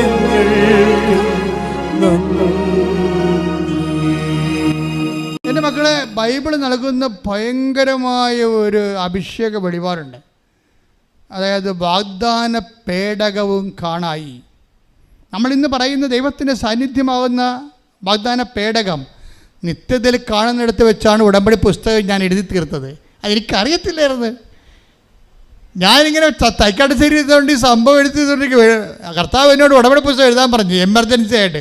ഞാനൊന്ന് എഴുതിക്കൊണ്ടിരിക്കുകയാണ്. എൻ്റെ പുസ്തകത്തിൽ ഒന്നുമില്ല. ഞാനിതെല്ലാം എഴുതിക്കൊണ്ടിരുന്ന സമയത്ത് ജോമളെ അതെഴുതിയിട്ടുണ്ട്, ജോമളെ ഇതെഴുതിയിട്ടുണ്ട്, ജോമളെ എന്ന് പറഞ്ഞാൽ ജോമളെ take the word of God എന്ന് പറഞ്ഞുകൊണ്ട് ഈ അന്ന് ജോമള ഇവിടെ, ഞാൻ അവിടെയാണ്. ഇപ്പോൾ ഇവർ MDH പഠിക്കാൻ വേണ്ടി, മാസ്റ്റർ ഓഫ് തിയോളജി പഠിക്കാൻ വേണ്ടി പോയിരിക്കുകയാണ്. പക്ഷേ അന്ന് ഇവരുണ്ടായിരുന്ന സമയത്ത് ഞാൻ പറഞ്ഞു, ഇന്ന കാര്യങ്ങൾ ഞാൻ കർത്താവിനോട് പറഞ്ഞ് ഞാൻ എഴുതിയിട്ടുണ്ട്. ഇതിൻ്റെ catechism of the Catholic church എഴുതണം, വാറ്റിക്കൻ സൂര്യദോസിൻ്റെ ഡിഗ്രി എഴുതണം, ഇതിൻ്റെ ബൈബിൾ എഴുതണം, ബൈബിൾ വ്യാഖ്യാനങ്ങൾ സഭയുടെ എഴുതണം. അങ്ങനെയാണ് ഞങ്ങൾ ആ ഉടമ്പടി പുസ്തകം എഴുതിയിരിക്കണേ. അപ്പോൾ ഇങ്ങനെ എടുക്കുമ്പോൾ ഈ രൂപീകരണത്തിൽ അവസാനം വരണത് വാഗ്ദാന പേടകം കാണായെന്നാണ്. അപ്പം ഇന്ന് നമ്മൾ കാണുന്ന വാഗ്ദാന പേടകം പരിശുദ്ധ അമ്മ, ഈശോയും എല്ലാം വാഗ്ദാന പേടകമാണ്. ഈ ബൈബിൾ അവസാനിക്കുന്നവരെ വാഗ്ദാന പേടകം കാണും. വെളിപാടിൻ്റെ പുസ്തകത്തിൽ നിത്യത ഈ വാഗ്ദാന പേടകം ഉണ്ടാകും. വാഗ്ദാന പേടകം വെച്ചിട്ടാണ് ബൈബിൾ അവസാനിക്കുന്നത്. എന്ന് വെച്ചാൽ ദൈവത്തിൻ്റെ സാന്നിധ്യം മനുഷ്യന്റെ കൂടെ. വെളിപാട് 11:19. അപ്പോൾ സ്വർഗത്തിൽ ദൈവത്തിന്റെ ആലയം തുറക്കപ്പെട്ടു, അതിൽ അവിടുത്തെ വാഗ്ദാന പേടകം കാണായി. ഒന്ന് പറഞ്ഞ അപ്പോൾ സ്വർഗത്തിൽ ദൈവത്തിന്റെ ആലയം തുറക്കപ്പെട്ടു, അതിൽ അവിടുത്തെ വാഗ്ദാന പേടകം കാണായി. അപ്പം ഈ വാഗ്ദാന പേടകം സഞ്ചരിച്ച് നമ്മുടെ കണ്ണീരെല്ലാം ഒപ്പിയെടുത്തെന്ന് പറയും. ഇനിമേൽ മരണമില്ല. അവിടുന്ന് അവിടെ കണ്ണിൽ നിന്ന് കണ്ണീരെല്ലാം ഒപ്പിയെടുത്തു. ജോർദാൻ കടന്നു പോവുകയാണ് നമ്മൾ. വെളിപാട് അവസാനിക്കാൻ പോകുമ്പോൾ നിങ്ങൾ ഒന്ന് പറഞ്ഞ് പരിശുദ്ധ ദിവ്യകാരുണ്യത്തിന് ആരാധനയും സ്തുതിയും ഉണ്ടായിരിക്കട്ടെ. ബൈബിളിന്റെ അവസാന ഭാഗങ്ങൾ വായിക്കുമ്പോൾ വെളിപാടിന്റെ അവസാനങ്ങളിൽ നമ്മൾ ത്രില്ലടിക്കും. നമുക്ക് അഭിഷേകം ഉണ്ടാവും. ദൈവസ്നേഹത്താൽ നമ്മുടെ കണ്ണ് നിറയും, കരൾ നിറയും. നമ്മളെ സ്തുതിച്ചുകൊണ്ടേയിരിക്കും. ശ്രുതികട്ടെ. ഹല്ലേലൂയ.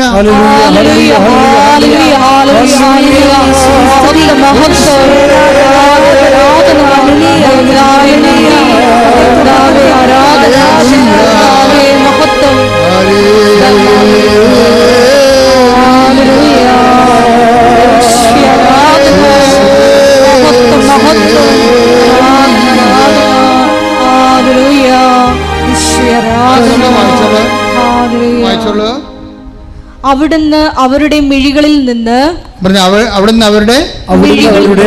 മിഴികളിൽ നിന്ന് കണ്ണീർ തുടച്ചു നീക്കും. ഇനി മരണം ഉണ്ടായിരിക്കുകയില്ല.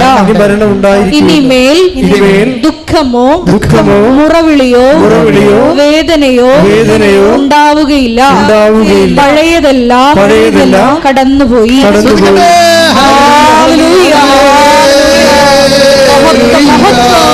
ആരാധന ആരാധന ഹല്ലേലൂയ.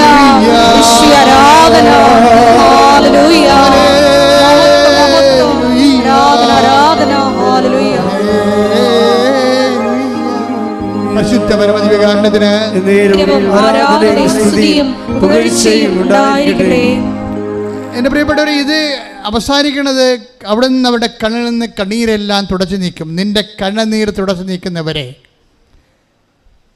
നിന്റെ മരണത്തെ ജയിച്ച് ജീവനിലേക്ക് സന്തോഷത്തോടെ പ്രകടിപ്പിക്കുന്നവരെ വാഗ്ദാന പേടകമായി ദൈവത്തിൻ്റെ സാന്നിധ്യം നിന്റെ പിന്നിലുണ്ടാകും. എന്നിട്ട് വചനം പറയണ എങ്ങനെ, ജോർദാൻ കടക്കുവോളോ, അവസാനത്തെ ജനം വരെ കടന്നു പോകുമ്പോഴോ വാഗ്ദാന പേടകൻ ജോർദാനിൽ നിൽക്കും. പ്രിയ സുതരേ, തന്നോട് ചേർക്കാം വേഗം വരും യേശുമിശിഹ. തൻ പ്രിയ സുതരേ, തന്നോട് ചേർക്കാം വേഗം വരും യേശുമിശിഹ.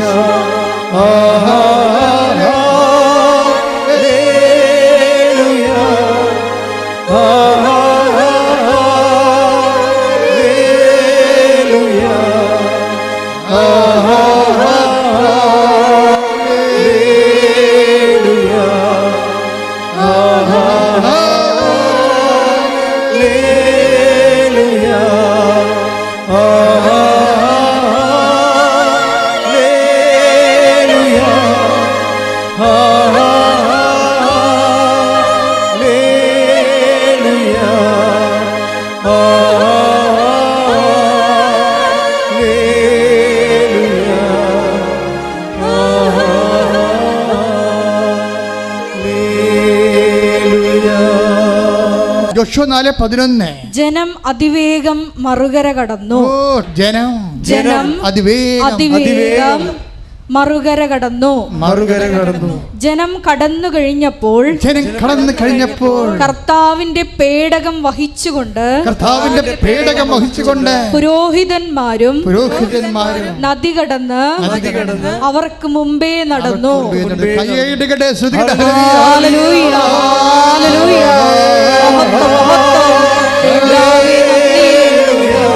ആരാധന,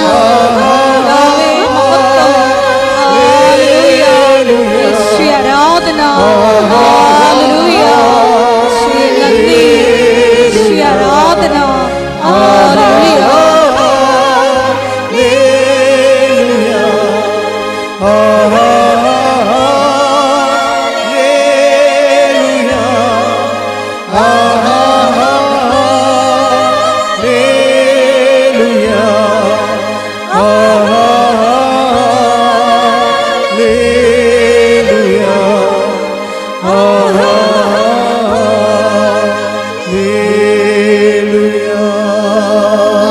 മനോഹരമായ ഒരു വെളിപാട് കർത്താവ് നൽകിയത് ഇപ്പോഴേ.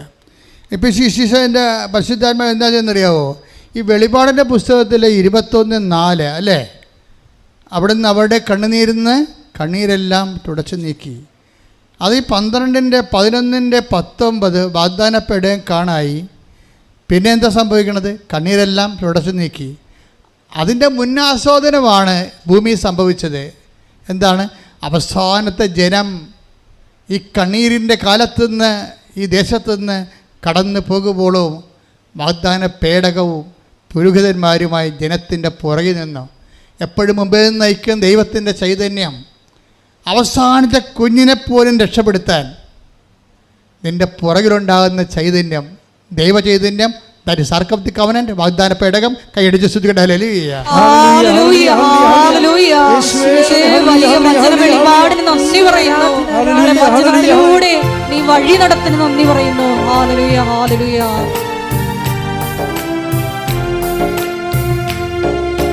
ക്ലേശകാലത്ത്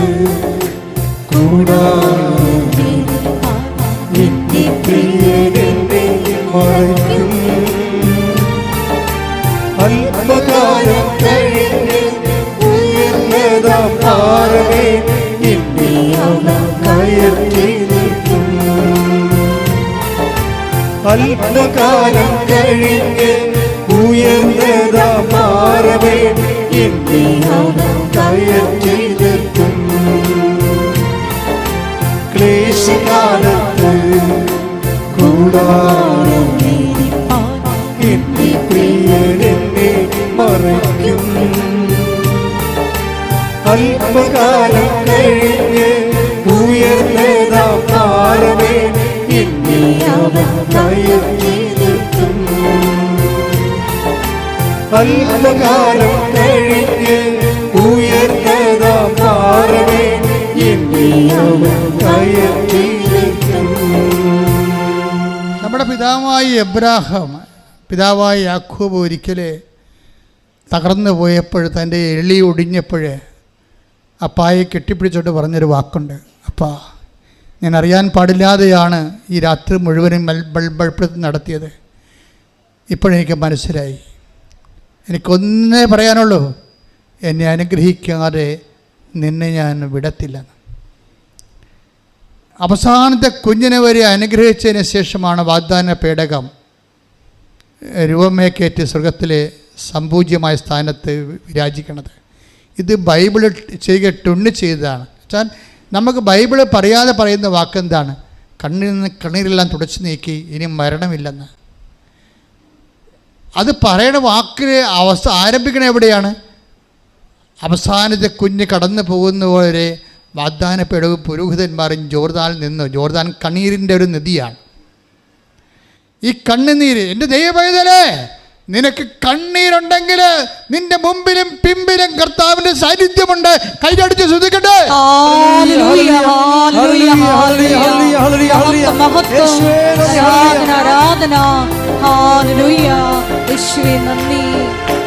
പാടി വാഴ്ത്തുന്നെല്ലാരും പ്രിയനേ സ്നേഹം ഓർക്കുന്നെല്ലാരും പാടി വാഴ്ത്തുന്നെല്ലാരും പ്രിയനേ സ്നേഹം ഓർക്കുന്നെല്ലാരും ആത്മാവിനാലേ അവതാരം നവകിന്നരം തൂക്കി ഞങ്ങൾ പാടും ലോകമായ പാപിലോരെ പുഴയോരം കണ്ണിൽ സ്തുതി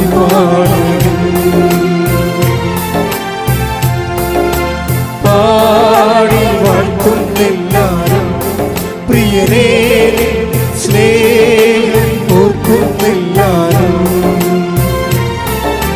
പാടി വാഴ്ത്തുന്നെല്ലാരും പ്രിയനേ സ്നേഹം ഓർക്കുന്നെല്ലാരും. നമ്മുടെ സാധാരണ പ്രാർത്ഥനയും ഉടമ്പടിയും തമ്മിലുള്ള വ്യത്യാസം അതാണ്. ഉടമ്പടി ബേസ് ചെയ്തിരിക്കുന്ന വാഗ്ദാന പേടകത്തെയാണ്. ദൈവത്തിൻ്റെ സാന്നിധ്യവും സംവിധാനവുമാണ് വാഗ്ദാന പേടകവും.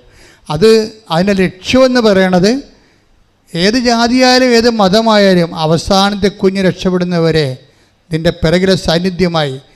അത് ദൈവത്തെ ആരെല്ലാം സത്യസന്ധമായി അനുഭവിച്ചിട്ടുണ്ടോ അവിടെ അനുഭവമാണത്. എന്താണ്?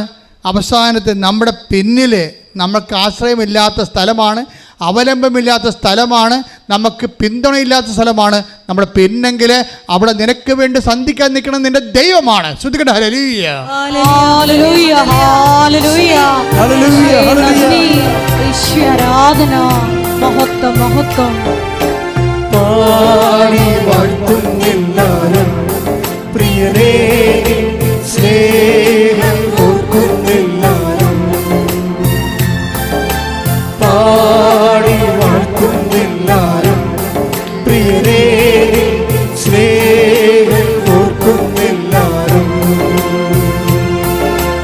ആത്മാവിനാലേ അവതാരമാകും നവകിന്നരം തൂക്കി ഞങ്ങൾ പാടും ലോകമായ പാപിലോരെ മിഴിനീരിൻ പുഴയോരം കണ്ണിൽ സ്തുതി പാടും. പരിശുദ്ധ പരമദിവ്യകാരുണ്യത്തിന് ആരാധനയും സ്തുതിയും പുകഴ്ചയും ഉണ്ടായിരിക്കട്ടെ. അപ്പം നിന്റെ കണ്ണുനീര് തുടച്ച് മാറ്റുന്നത് വരെ നിന്റെ മുൻപിലും പിന്നിലും നിന്നുകൊണ്ട് വിടാതെ നിന്നെ കാക്കുന്ന ചൈതന്യമാണ് ഉടമ്പടിയുടെ ചൈതന്യം. അതുകൊണ്ടാണ് നീ അതിനോട് വിശ്വസ്തത കാണിക്കണമെന്ന് ഞാൻ എപ്പോഴും പറയുന്നത്. ഐസയ 30:21 നേരത്തെ വായിച്ചു. പിന്നിൽ നിന്നൊരു സ്വരം കേൾക്കും. എല്ലാവരുടെയും അനുഭവം പിമ്പിലുള്ള സാന്നിധ്യമാണെങ്കിൽ നമുക്ക് സൈന്യത്തിന് സപ്പോർട്ടും പിന്തുണയും സംരക്ഷണവും ഇല്ലാത്ത ഇടങ്ങളിൽ കൂടി നമ്മളെ സഹായിക്കാൻ നമ്മുടെ ദൈവമേ ഉണ്ടാകത്തുള്ളൂ. അതുകൊണ്ടാണ് ദാവീദ് പറയണത് എന്താണ്? ജീവിതകാലം മുഴുവൻ ഉണ്ടാകും നോക്കിയേ, ഏതെങ്കിലും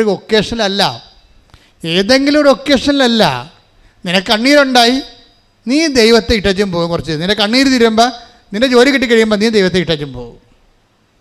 ചില പറഞ്ഞില്ലേ, ഞാനിപ്പോൾ ഇങ്ങോട്ടൊന്നും വരാറില്ലായിരുന്നു. ആദ്യം ഒരു പ്രയാസമുണ്ട കാലത്ത് വന്നതാണ്, ഉടമ്പടി എടുത്ത് ഞാൻ സാക്ഷ്യം പറഞ്ഞു, പിന്നെ ഇങ്ങോട്ടൊന്നും വരാറില്ലായിരുന്നു. പിന്നെ ഉടമ്പടി ജീവിതം അവർക്കില്ല.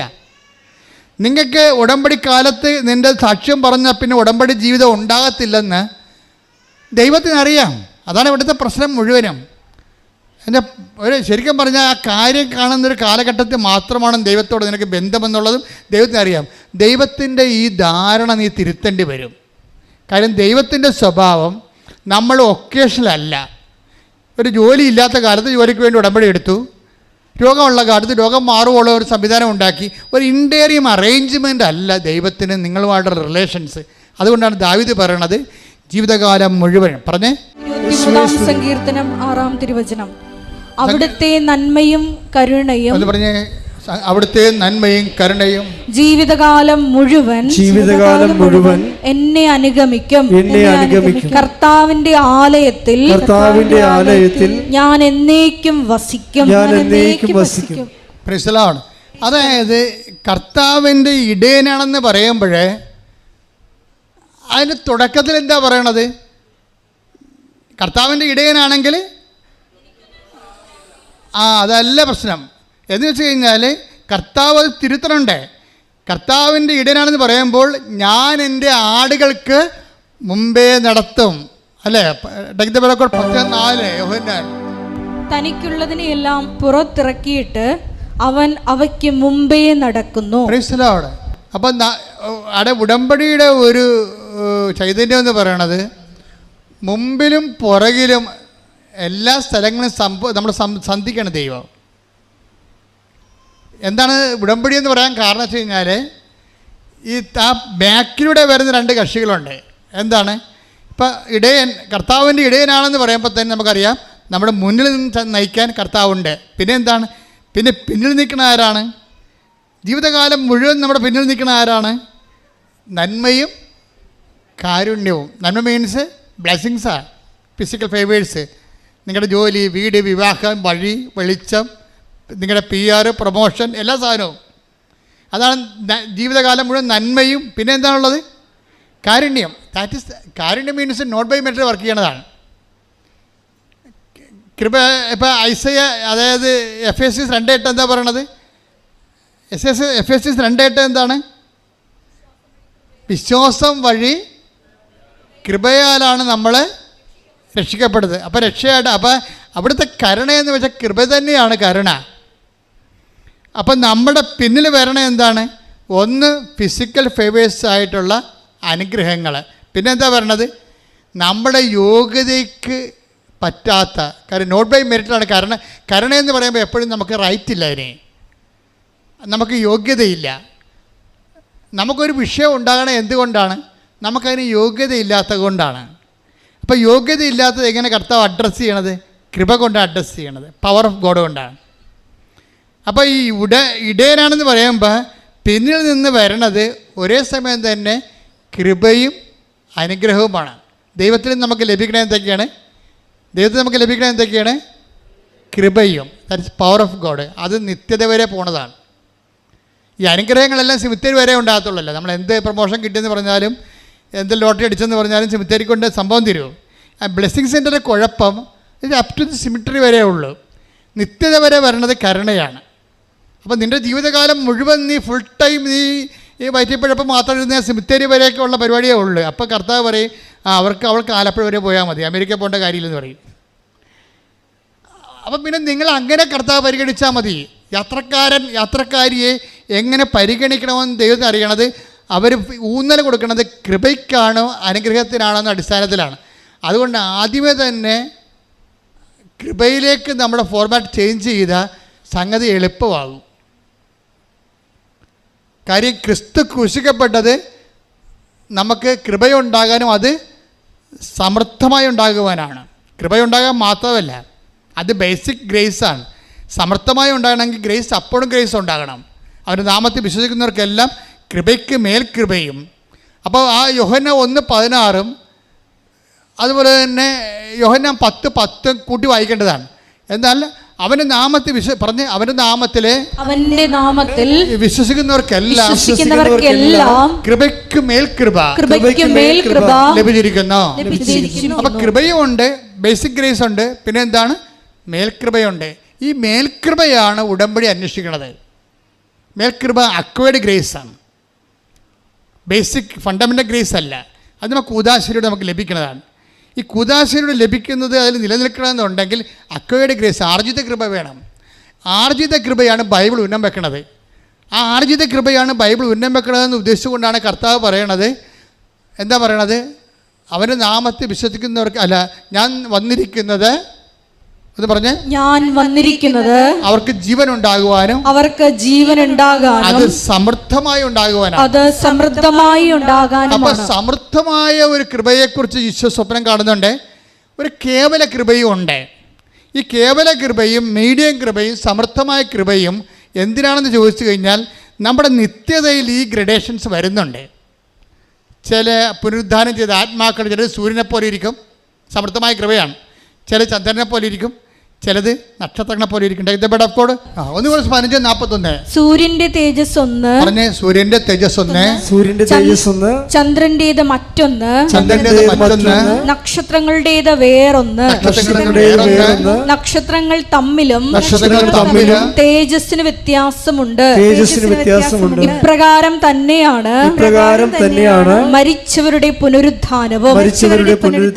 അപ്പൊ മരിച്ചവരുടെ പുനരുദ്ധാനം എന്ന് പറയുമ്പോൾ തന്നെ ആത്മാക്കൾക്ക് നേടിയെടുത്തിരിക്കുന്ന കൃപയ്ക്ക് ആനുപാതികമായിട്ട് സൂര്യകൃപയുണ്ട്, ചന്ദ്രകൃപയുണ്ട്. എന്നുവെച്ചാൽ ദൈവത്തെ ആസ്വദിച്ച് ആനന്ദിക്കുന്ന ആനുപാതികം ഗ്രഡേഷനായിട്ടിരിക്കുകയാണ്. അതുകൊണ്ട് തന്നെയാണ് നമ്മൾ എത്ര അധ്വാനിച്ചാലും നമുക്ക് നഷ്ടമില്ല. ചില മൊണ്ണകളെന്ന് പറയുന്നത് വിചാരിക്കുന്നത് 4 പെണ്ണും പിടിച്ച് 5 ഡൈവേഴ്സ് ചെയ്താൽ 10 അബോർഷനായിട്ട് ജീവിച്ചാലും മതി, അവസാനം അച്ഛനെ വിളിച്ച് കുമ്പസാരിച്ചിട്ട് ചത്തുപോയാലും സ്വർഗം കിട്ടുമെന്നാണ്. ഞൊട്ടേണ്ടി വരും. കാര്യം മനസ്സിലാക്കണം. നിങ്ങൾ ആണ്ടിലൊരിക്കലും കുമ്പസാരിക്കാൻ വേണ്ടി പറഞ്ഞതിൻ്റെ അനുഭവമാണ് ഇപ്പോൾ ജനത്തിൻ്റെ അനുഭവിക്കുന്ന ആധ്യാത്മിക ദാരിദ്ര്യം. ഉടമ്പടി സമ്മതിക്കത്തില്ലത്. ഉടമ്പടി പേര് നിങ്ങൾ എപ്പോഴും വിശുദ്ധിയിൽ ജീവിക്കണം. എന്താ കാരണം വെച്ചാൽ 2 ആഴ്ചയിലൊരിക്കലും നിങ്ങൾ കുമ്പസാരിച്ചിരിക്കണം. എന്തിനാണ് കുമ്പസാരിക്കണേ? പ്രത്യാശ എന്ന പുണ്യവും കൺഫ്യൂഷനായിട്ട് ബന്ധപ്പെട്ടിരിക്കുന്നത്. വിശ്വാസത്തിൻ്റെ അടുത്ത നടപടി എന്താണ്? പ്രത്യാശ. നമ്മളിൽ ആരാണ് പ്രത്യാശിക്കണത്? നമ്മൾ പ്രത്യാശിക്കുന്നത് എന്തിലാണ്? അവൻ്റെ വരവിനെക്കുറിച്ച് പ്രത്യാശിക്കുകയാണ്. അവൻ്റെ വരവിനെക്കുറിച്ച് പ്രത്യാശിക്കുന്നവർക്ക് എന്താണുള്ളത്? അവർ ഒരുങ്ങിയിരിക്കും. കർത്താവ് 17 പ്രാവശ്യം പറഞ്ഞില്ലേ, ഒരുങ്ങിയിരിക്കുവിൻ, തയ്യാറായിരിക്കുവിൻ, ജാഗരൂകരായിരിക്കുവിൻ. 17 പ്രാവശ്യമാണ് യോഹന്നാന്റെ സുവിശേഷത്തിൽ പറഞ്ഞിരിക്കുന്നത്. ഈ പ്രത്യാശ എന്ന് പറയുമ്പോഴേ നമ്മൾക്കുള്ള പ്രത്യാശയുടെ ഭാഗമായിട്ട്, പ്രത്യാശ എന്ന് പറഞ്ഞിട്ട് ഈ വരാത്ത വണ്ടിയും കാത്തിരിക്കണ പോലെയുള്ള വാട്ടം നോക്കിയിരിക്കട്ടെ ഇപ്പമല്ല. വിശുദ്ധിയിൽ ജീവിക്കുന്നവരാണ് പ്രത്യാശ ജീവിക്കണത്. വിശുദ്ധിയും പ്രത്യാശയും നമ്മളെ ബന്ധപ്പെട്ടിരിക്കുന്നത്. എന്താണ് നിങ്ങൾ പ്രത്യാശിക്കണത്? കർത്താവിൻ്റെ വരവ് നിത്യതയാണ് പ്രത്യാശിക്കണത്. അതിന് നമ്മളെന്ത് ചെയ്യണം?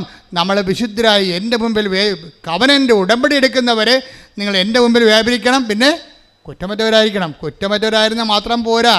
അത് കർത്താവിനെ കാണാത്ത, പരിശുദ്ധ അമ്മയെ കാണാത്ത എബ്രാഹത്തിൻ്റെ ഭർത്താവൻ എബ്രാഹത്തിനോട് അങ്ങനെ പറഞ്ഞാലേ ആ വേദപാഠം വിലപ്പോകത്തുള്ളൂ. ഇപ്പോൾ കർത്താവ് നിൻ്റെ പാപത്തിന് പരിഹാരം ചെയ്തിരിക്കുകയും അവൻ്റെ നാമത്തിൽ കൃപ ഉൽപ്പാദിപ്പിക്കുകയും ചെയ്തപ്പോൾ ദൈവത്തിൻ്റെ മുമ്പിൽ ഇക്കാലത്ത് വ്യാപരിക്കണമെങ്കിൽ കുറ്റമറ്റവനായിരുന്നാൽ പോരാ, കൃപ നിറഞ്ഞവളായിരിക്കണം. കൃപ നിറഞ്ഞവരായിരിക്കണം. കൈയടിച്ച് ശ്രദ്ധിക്കട്ടെ.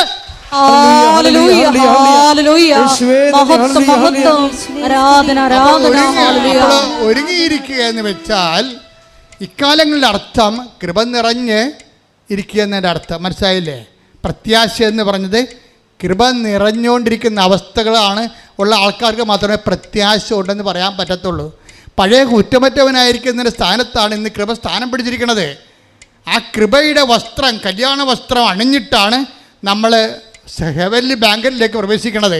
അവിടെയാണ് മണവാളം വരുന്നത്. മണവാളം വരുമ്പോൾ കല്യാണ വസ്ത്രം ഇല്ലാത്തവനെ കണ്ടാൽ ഗെറ്റ് എന്ന് പറയും. ഈശോ പറഞ്ഞ വാക്കുകൾ വളരെ സൗമ്യനാണ്, ക്ഷമയുള്ളവനാണ്, സ്നേഹമുള്ളവനാണ്. പക്ഷേ കൃപയില്ലാത്തവരെ കാണുമ്പോൾ കെറ്റൗട്ട് എടുക്കണമെന്ന് യാതൊരു ഭംഗിയുമില്ല. മണവാളൻ രാജാവ് ആ ബാങ്കറ്റിലേക്ക് കടന്നു വന്നു. അപ്പോൾ കല്യാണ വസ്ത്രമില്ലാത്ത ഒരാളെ അവിടെ കണ്ടു. സ്നേഹിത, നിൻ്റെ കല്യാണ വസ്ത്രം എന്തേന്ന് കേൾക്കുമ്പോൾ അയാൾ പറഞ്ഞു ജപ എന്ന് പറഞ്ഞു. അപ്പോൾ ഈശോ എന്ത് പറഞ്ഞു? ഗെറ്റ് ഔട്ട്, കോംപ്രമൈസ് ഇല്ല. എന്താ? അവൻ്റെ രക്തത്താൽ വീണ്ടെടുത്തതാണ് കൃപ. അതിന് മാനിക്കാത്ത, പട്ടിക്കാടുന്ന വിലയില്ലാത്ത ജീവിതകാലം വയറേ ഉദരമാണ് അവരുടെ ദൈവം. 3:19 നാശമാണ് അവരുടെ അവസാനം, നാശമാണ് അവരുടെ അവസാനം, ഉദരമാണ് അവരുടെ ദൈവം, ഉദരമാണ് അവരുടെ ദൈവം. ലജ്ജാകരമായതിൽ അവർ അഭിമാനം കൊള്ളുന്നു, ലജ്ജാകരമായ കാര്യങ്ങളിൽ അവർ അഭിമാനം കൊള്ളുന്നു. ഈ കാലഘട്ടം അതാണ്. ആണും തമ്മിൽ ബന്ധപ്പെട്ട് ജീവിക്കുന്നു, അതിന് സഭ ഓശാന പാടണം. പെണ്ണും ബന്ധപ്പെട്ട് ജീവിക്കുന്നു, ലെസ്ബിയനിസം, അതിന് സഭ ഓശാന പാടണം. ഓരോരുത്തർ ലിവിങ് ടുഗദർ നടത്തുന്നു, അവരെന്നിട്ട് ഗർഭിണിയാകുന്നു, അതുപോലെ ഗുളിക കഴിച്ച് കളയുന്നു, അതിന് സഭ ഓശാന പാടണം.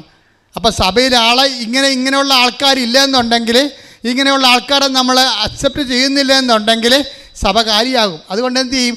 ഒരു തൊഴുത്ത് ഒരു ആട്ടും പറ്റവും ആകണമെന്ന് കർത്താവ് പറഞ്ഞു പിടിപ്പിച്ചിട്ടുണ്ട്. ഇപ്പം തെറ്റിദ്ധരിച്ചിട്ട് എന്നാ ചെയ്യണമെന്നറിയാവോ? എല്ലാ കണ്ടാമൃഗങ്ങളെയും കന്നുകാലികളെയും കൂടി കയറ്റിയിട്ട് മുട്ടനാടിനെയും കൊമ്പുള്ളതിനെയും എല്ലാത്തിനെയും കൂടിയിട്ട് എല്ലാ സാധനത്തിനെയും കയറ്റാൻ വേണ്ടി ഒരു തൊഴുത്താക്കാൻ വേണ്ടി തൊഴുത്തിൻ്റെ വിസ്താരം കൂടിക്കൊണ്ടിരിക്കുകയാണ്.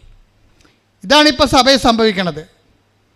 എന്നുവെച്ചാൽ എല്ലാത്തിനോടും ഓശാന പാടിക്കൊണ്ട് എല്ലാ തിന്മകളെ അകത്ത് സംഭവിച്ചിട്ട് എല്ലാവരും അകത്ത് കയറ്റാൻ വേണ്ടി ഒരു തൊഴുത്താക്കാൻ വേണ്ടി തൊഴുത്തിൻ്റെ വീതി കൂട്ടിക്കൊണ്ടിരിക്കുകയാണ്. This is nonsense. ഇത് കർത്താവ് ആഗ്രഹിക്കണില്ല. ശ്രുതികട ഹല്ലേലൂയ. ഹല്ലേലൂയ, ഹല്ലേലൂയ, ഹല്ലേലൂയ, ഹല്ലേലൂയ. യേശുവേ, തിന്മയുടെ ശക്തികൾക്കെതിരായി ആത്മീയ ആയുധങ്ങൾ ഉപയോഗിച്ച് പൊരുതുവാൻ ഈ ആരാധനയിലൂടെ ഞങ്ങൾ അഭിഷേകം ചെയ്യണമേ. ഹല്ലേലൂയ, ഹല്ലേലൂയ. മഹത്വം, മഹത്വം.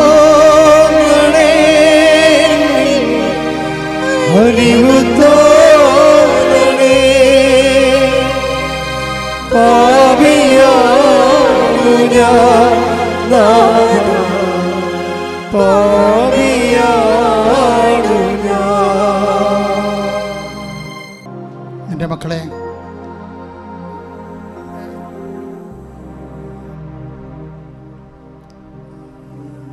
വിശുദ്ധിയിലേക്ക് ആണ് നമ്മൾ വിളിക്കപ്പെട്ടിരിക്കുന്നതിന് പാഷാന്തം നൽകിക്കൊണ്ട് കർത്താവിൻ്റെ വീണ്ടെടുപ്പ് കൃപയിലേക്കാണ് നമ്മൾ വിളിക്കപ്പെട്ടിരിക്കുന്നതെന്നുള്ള ദിശാബോധം നൽകുന്ന ഉടമ്പടി നമുക്ക് മുമ്പിലും പിമ്പിലും അവൻ്റെ സാന്നിധ്യം ഉറപ്പുവരുത്തിക്കൊണ്ട് കണ്ണീരിൻ്റെ ജോർദാൻ കടക്കുന്നവരെ നിത്യത വരെ വാഗ്ദാന പേടകമായ ദൈവത്തിൻ്റെ സാന്നിധ്യം ഉറപ്പുവരുത്തുന്ന ഉടമ്പടിയുടെ ഭാഗമാകാൻ കഴിഞ്ഞതിൽ കർത്താവിന് നന്ദി പറഞ്ഞുകൊണ്ട് സ്തുതിക്കട്ടെ, സ്തുതിക്കട്ടെ. ഹല്ലേലൂയ, ഹല്ലേലൂയ, ഹല്ലേലൂയ, ഹല്ലേലൂയ, ഹല്ലേലൂയ. യേശുവേ, നന്ദി, യേശുവേ, ആരാധന, മഹത്വം, മഹത്വം, ആരാധന, ആരാധന. ഹല്ലേലൂയ, ഹല്ലേലൂയ, യേശുവേ, ആരാധന, ഹല്ലേലൂയ.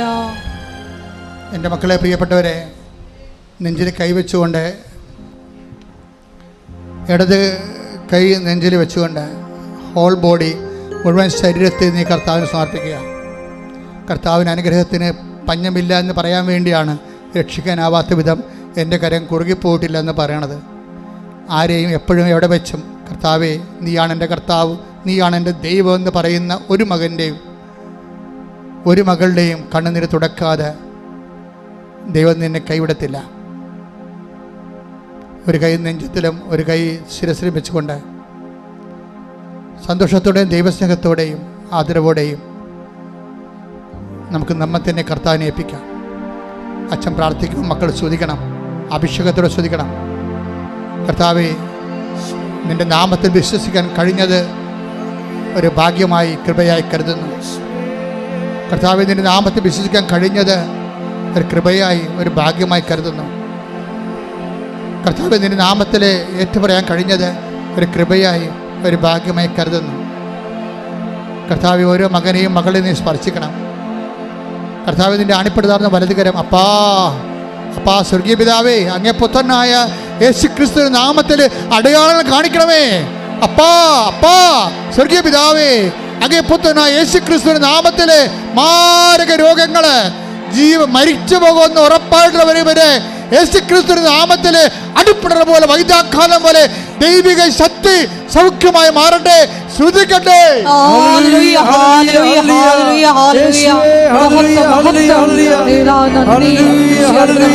പ്രവർത്തിച്ചുകൊണ്ട് ഈശോയെ ആരാധനയിലൂടെ നാമത്തെ മഹത്വപ്പെടുത്തണമേ.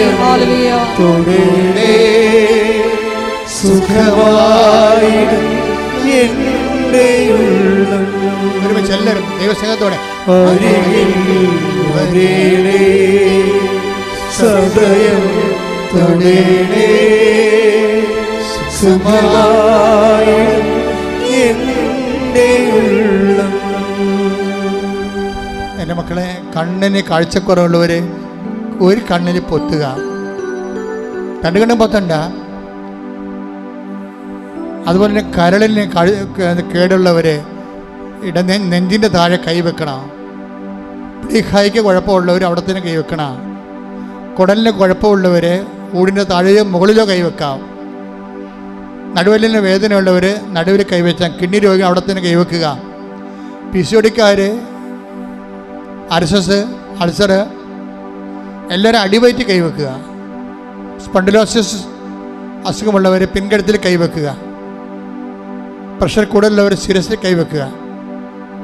നിന്റെ കൈ യേശുവിൻ്റെ കൈയാണ്. കാര്യം നീ കർത്താവിൽ വിശ്വസിക്കുന്നു, അതെന്നെ കാരണം. അപ്പാ, അങ്ങിപ്പോൾ തന്നെ യേശു ക്രിസ്തുവിനെ അങ്ങ് അയച്ച് അവൻ്റെ മരണത്താൽ നീ ഞങ്ങളെ വീണ്ടെടുത്തെങ്കിൽ അപ്പാ, ഞങ്ങളുടെ സുഖവും ശാരീരികമായ സുഖവും അതിലൂടെ നിന്നെ മഹത്വപ്പെടുത്തി നിനക്ക് വേണ്ടി ജീവിക്കുന്നതും ദൈവത്തിൻ്റെ പദ്ധതിയാണെന്നപ്പാ ഞങ്ങൾ തിരിച്ചറിയുന്നു. അമ്മേ, പരിശുദ്ധമ്മേ, ദേവമാതാവേ, എല്ലാ മാലാഖമാരെ, വിശുദ്ധന്മാരെ, രക്തസാക്ഷികളെ, ഇവിടെ കടന്നു വന്നിരിക്കുന്ന എല്ലാ മക്കൾക്ക് വേണ്ടി മധ്യസ്ഥം വഹിക്കണമേ. ത്വക്ക് രോഗികൾ, വെള്ളപ്പാണ്ടുള്ളവരെ, അവരെ വിശുദ്ധമായ രക്തത്താൽ നീ കഴുകണമേ. തൊണ്ട രോഗികൾ, ടോൺസിറ്റ് അസുഖമുള്ളവർ, തൈറോയ്ഡ് രോഗികൾ, അവിടെ വിശുദ്ധമായ നിന്റെ അണിപ്പെടുത്താൻ വലത് കരുത്താൻ നീ അവരെ സ്പർശിക്കണമേ. കർത്താവെ, ശ്വാസകോശ രോഗികൾ ആന്തരിക ഉച്ച മുതൽ ഉള്ളംകാലം വരെ കർത്താവിൻ്റെ രക്തം പടരട്ടെ. ഉച്ച മുതൽ ഉള്ളംകാലം വരെ കർത്താവ് രക്തം പടരട്ടെ. ഉച്ച മുതൽ ഉള്ളംകാലം അടിപ്പെടുന്ന പോലെ വൈദ്യാഘാതം വരെ ദൈവിക ശക്തിയാൽ മാരക രോഗങ്ങൾ, തീരവേദികൾ മാറിപ്പോകട്ടെ. ശ്രുതികട്ടെ. എല്ലാ രോഗങ്ങളും സുഖപ്പെട്ടുകൊണ്ട് ഈ ആരാധനയിലൂടെ അങ്ങയുടെ നാമത്തെ വീണ്ടും വീണ്ടും മഹത്വപ്പെടുത്തണമേ. ഞങ്ങളെ പ്രത്യക്ഷീകരണത്തിന്റെ സാക്ഷികളാക്കി നിർത്തണമേ. ഹല്ലേലൂയ.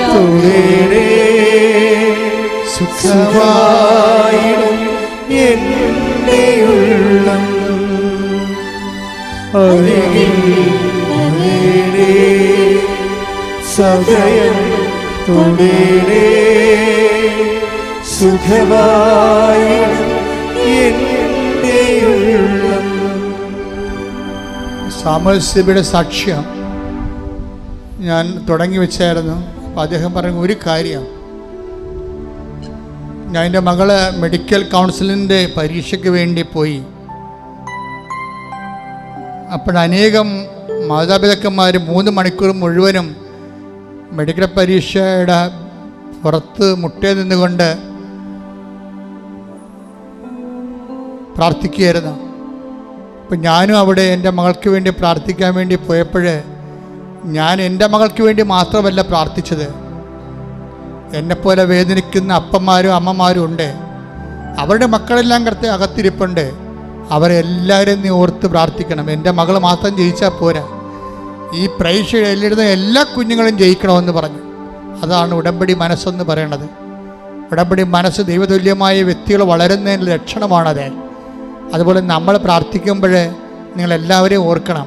കാര്യം കുരിശിൽ കിടന്നപ്പോൾ കർത്താവ് എല്ലാവരെയും ഓർത്താണ് കിടന്നത്. തന്നെ വിശ്വസിക്കാനിരിക്കുന്നവർക്ക് വേണ്ടി കൂടി പ്രാർത്ഥിച്ചിട്ടാണ് കർത്താവ് ഗെത്സമനിയിൽ നിന്ന് മുട്ടുകല്ലിൽ എഴുന്നേറ്റ് വന്നത്. എനിക്കെപ്പോഴും എന്നെ വല്ലാണ്ട് സ്പർശിക്കുന്ന ഗെത്സമനി കർത്താവ് മുട്ടുകുത്തിയ വെയിലിനകത്ത് ഞാൻ ചാടിക്കേറി ആ ഒരു 1 മീറ്റർ സ്ഥലമേ ഉള്ളത്. ആ പാറപ്പുറത്ത് മുട്ടുകുത്തി നിന്നതാണ് ഞാൻ. കാര്യം അത്ര വലുതാണ് ഗെത്സമനി എന്ന് പറയണത്. അവിടെ നിന്ന് ഈശോ പറഞ്ഞാണ്, അപ്പാ, എന്നിൽ വിശ്വസിക്കാനിരിക്കുന്നവർക്ക് വേണ്ടി കൂടി ഞാൻ പ്രാർത്ഥിക്കണം. അപ്പം നമ്മുടെ ഈ കാലത്തെയും കർത്താവ് കയ്യിലെടുത്താണ് അന്ന് അപ്പനോട് സമർപ്പിച്ചത്. എല്ലാം ഈശോയിൽ പ്രാർത്ഥിക്കുമ്പോൾ എല്ലാ മനുഷ്യരെയും ജാതിയും മതവും ഒന്നും നോക്കാതെ വേദനപ്പെടുന്നത്, വിഷമിക്കുന്ന, വിങ്ങുന്ന, നിന്നെപ്പോലെ വേദനിക്കുന്ന എല്ലാവരെയും ഓർത്തുകൊണ്ട് പ്രാർത്ഥിക്കുക. അച്ഛനോട് ചേർന്ന് പ്രാർത്ഥിക്കർത്താവേ, ഞങ്ങളെ വേദനിക്കുന്ന വിഷയങ്ങള്, ആരെല്ലാം വേദനിച്ചാലും അവർ ഉടമ്പടി എടുക്കാത്തവരാണെങ്കിൽ പോലും അങ്ങയുടെ നാമത്തിൽ പ്രാർത്ഥിക്കുന്ന ജീവിത ദുരിതങ്ങള്, ജീവിത സഹനങ്ങള്, ജീവിത പ്രശ്നങ്ങളിലെ ആരും സഹായിക്കാനില്ലാതെ, പിന്തുണയില്ലാതെ, കരഞ്ഞു കലങ്ങി കണ്ണുമായി ഉറക്കം വരാതെ കിടക്കുന്ന എല്ലാ മനുഷ്യരെയും ഏറ്റെടുക്കണമേ, കണ്ണുനീരേറ്റെടുക്കണമേ, അവരെ സന്ധിക്കണമേ, അവരെ സന്തോഷിപ്പിക്കണമേ, എന്നെ അറിയാൻ ഇടയാക്കണമേ. മഹത്വം മഹത്വം, ആരാധന ആരാധന. ഹല്ലേലൂയ ഹല്ലേലൂയ. യേശുവേ നന്ദി.